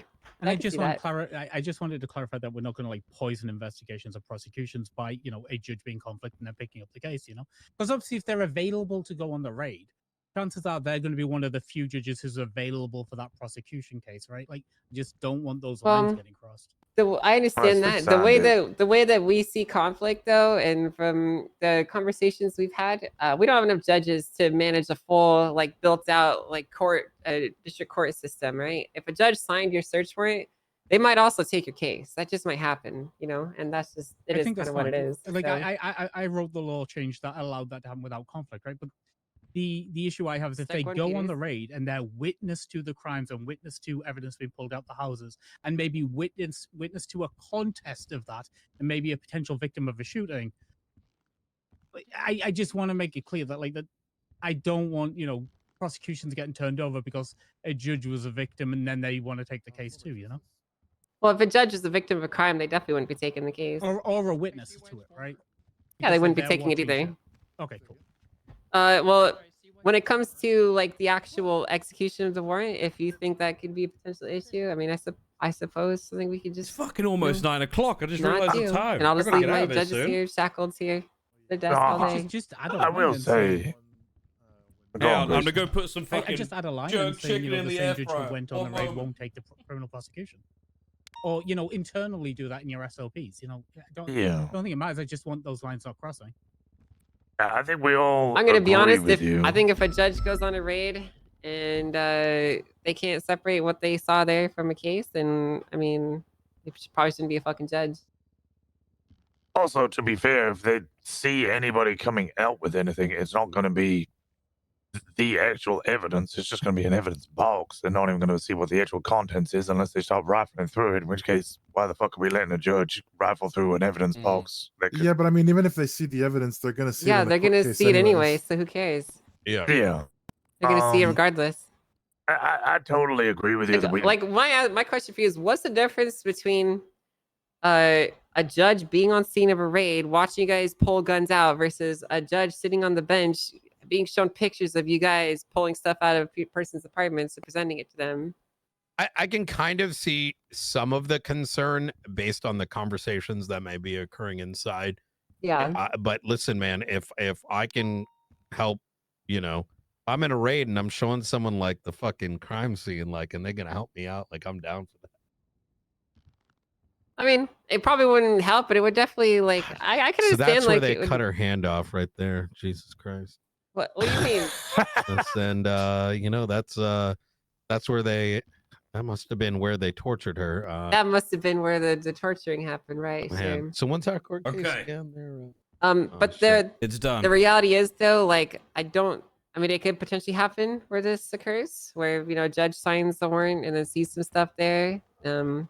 So if it's something that you guys think is such a big problem to be avoided, then we can just avoid that entirely. No, I think judges being able to I think honestly, if any judge ever knows there's a raid happening and they give me a call, you know, I think we'll bring him like 8 out of 10 times.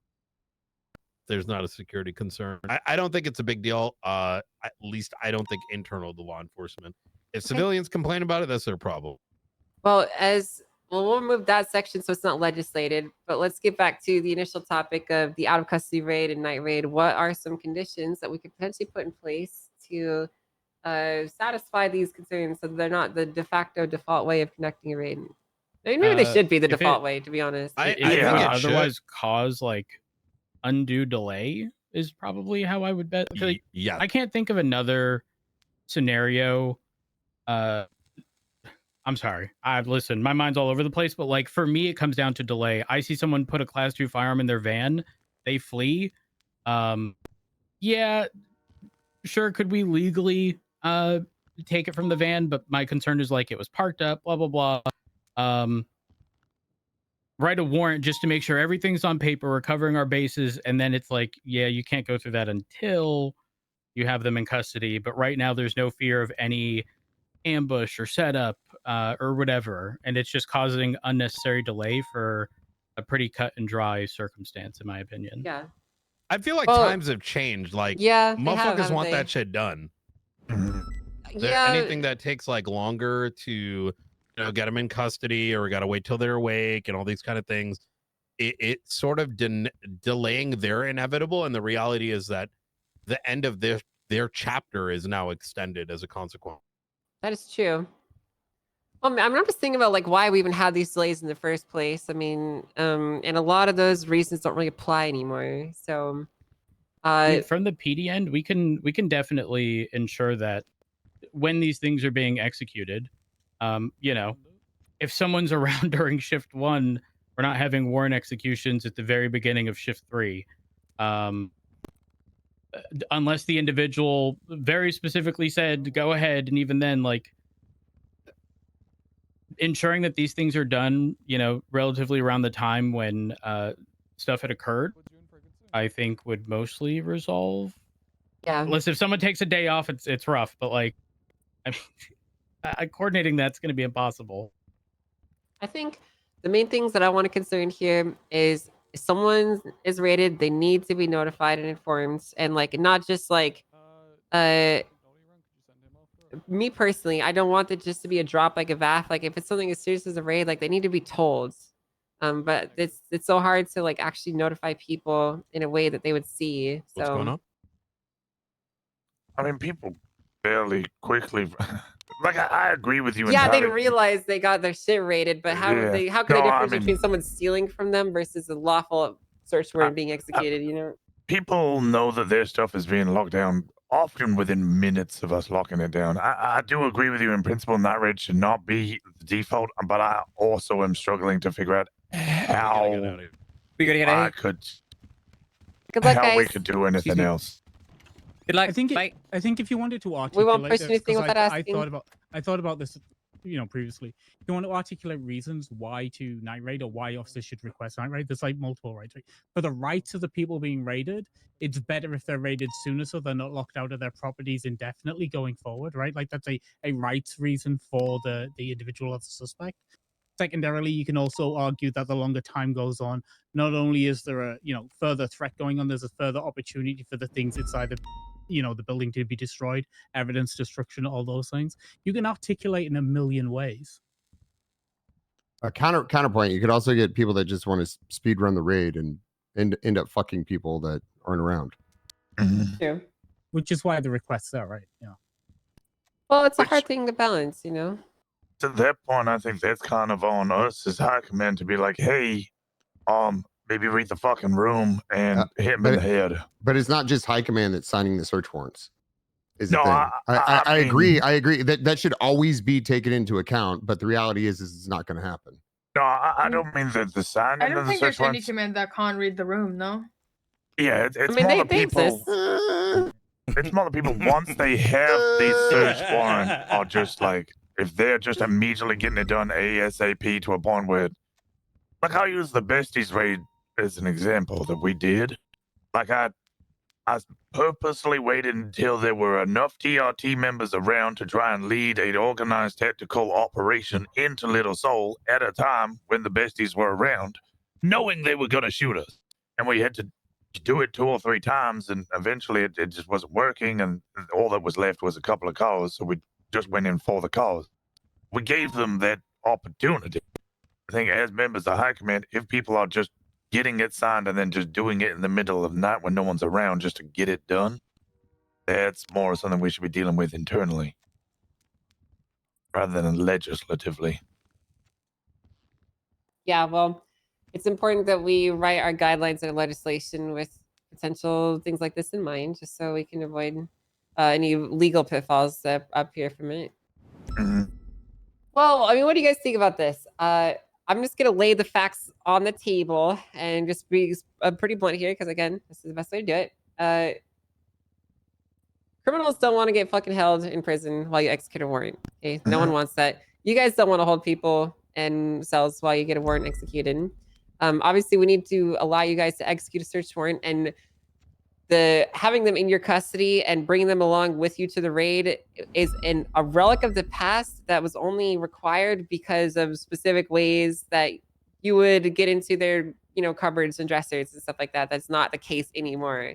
So why don't we sever this notion of our past and move forward onto the reality of things as they are now, and structure search warrants to not require someone in your custody, but also have specific provisions protecting people, or allowing there to be some shield for people that would have essentially no way knowing it's coming. I don't mean protecting them from consequences, but and introduce a charge for them interfering with a raid.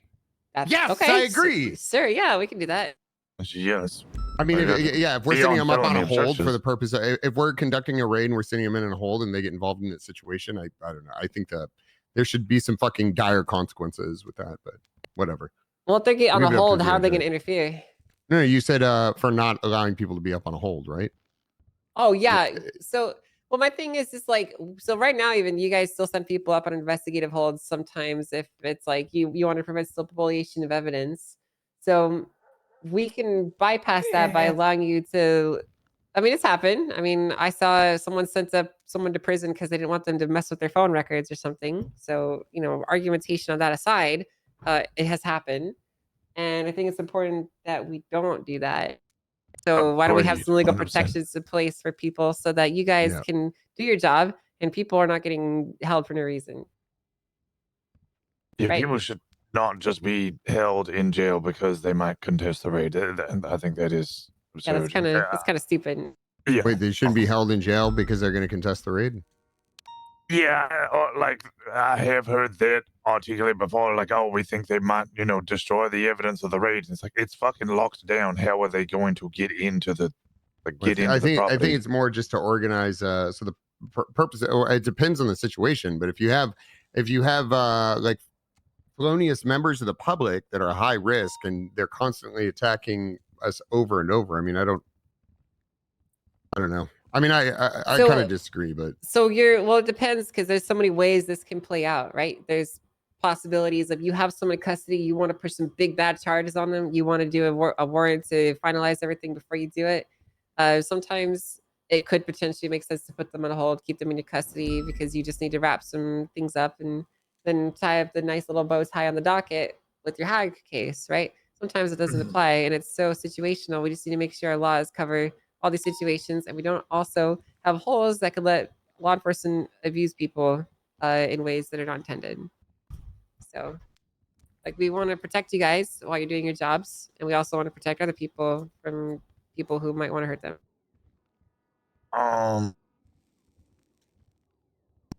Do we want to then, in a kind of sidestep, maybe change or add a provision in for the extension of a hold requiring some sort of reasonable suspicion or articulatable reason that we believe they might be facing hag charges rather than just. We're probably not going to change how the investigative holds are written because I just made an update to them.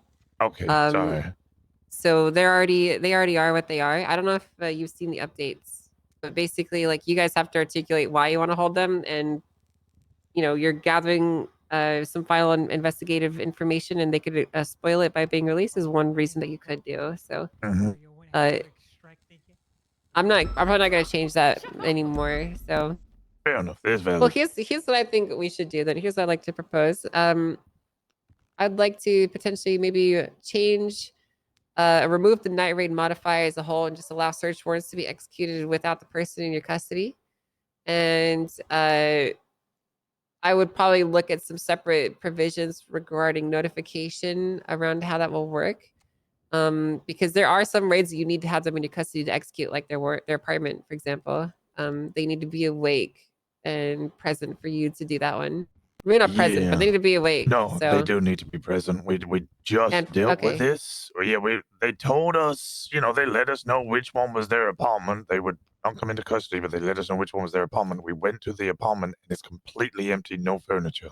And they're letting us know there is definitely furniture in there. So Yeah. they have to be the one that enters that room. Yeah. Well, that's so a whole separate well, issue. well, and that thing. sounds we like outta we're here, running chat. back the olden days on that one. Yeah. Well, yeah, we I can make some modifications that you're quitting, really? put it back At in the front of you finish guys to line, you're review quitting? in a I bit am in that same channel. It's almost over. If I don't get any food, I will lose my I'm in agreement with it being Here, removed, and then you don't for get to us, quit. best practice being No, we know we no. can reasonably You get don't you in get to custody. How do I get out of this while fucking door? within the 7 Please. days You of don't get execution to warrant, leave. I've been here this we whole go time, down and I'm that just here to route, but deliver mail. if either time is running out or Please don't make me do this, please. whatever the I won't. circumstances are, don't then it even just be work done here. without them in our custody, What's and your they'd be name? provided My notification. name is Albert. with Hello. whichever stuff you'll be updating, I think would be best Albert practice. King. I like it. Oh, you don't Right. have any mail. I'm sorry. Well, we'll do that then. I'll put that in Oh. front of you guys' eyes Sorry. for modification ASAP. Angel and Roads Maybe all by the end fail. of today, actually. Wait, so you're here I to will deliver mail and you peacefully listen to the whole changes that you meeting? guys talked about here Yeah. and potentially propose some new stuff. And if you guys have issues with it, I'm just let me know. aiming not I'll to do it in the lose same it, report number. just like and I'll my just ping you guys when I'm slogan. done. If you didn't like the verbiage of That's very out of nice. So you're custody very warrants, dedicated to the your job. verbiage That's we kinda used to use cool. was no knock Oh warrants. yeah, it's my life. That's pretty good. Nice. Okay. Oh, Well, yeah, hopefully I'll get a letter at some point. And then I guess the final thing is just the 7 days for the What? main judge. I have no contest on this at all. I don't know. I need to go. Okay. I really need to go. I will make some changes then on that, like we just What if I discussed. give Do you you guys the have anything mail? I else you can't want to do bring up that. or talk about? And then We've been here for I'm gonna about an get hour the and a half judge to now, open the so door. Okay, I'm doing it. I'm taking one for the team. sure. Let everyone else go. Okay. I think the Hey, could you open the door, please? was the Thank you so much, guys. when was the change? When was the change? I assume that's all. This is everything. So this will be changed soon. There was no, but Well, just wanted to know. I'm not gonna push it through until you guys are happy with it. You're the Yes! ones Deal. that- Oh. Okay. Jesus. All right, we had everything we needed to hear about the what's it called? The fucking VAF stuff. We had everything. We had everything. Whew. Oh my god. Okay. My car hasn't been stolen. Excellent news. Let's go. Music.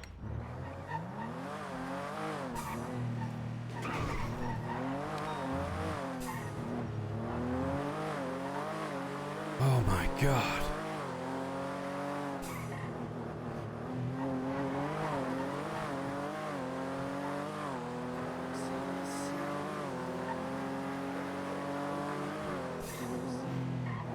Yeah, I do actually need to go. I got stuff I wanted to do this evening, which is now completely fucked. Restart was fucking 3 hours ago. Shit. Oh my god. Yeah, guys, thank you very much for hanging today. I appreciate... Please, store. Let me go. Thank you. I appreciate you, dudes. I'll be back tomorrow, obviously. Have a lovely evening. Be good to each other. All that good stuff. Thank you very much. Good night, dudes. Have a fucking good one. See you in a bit, dude. Bye, bye,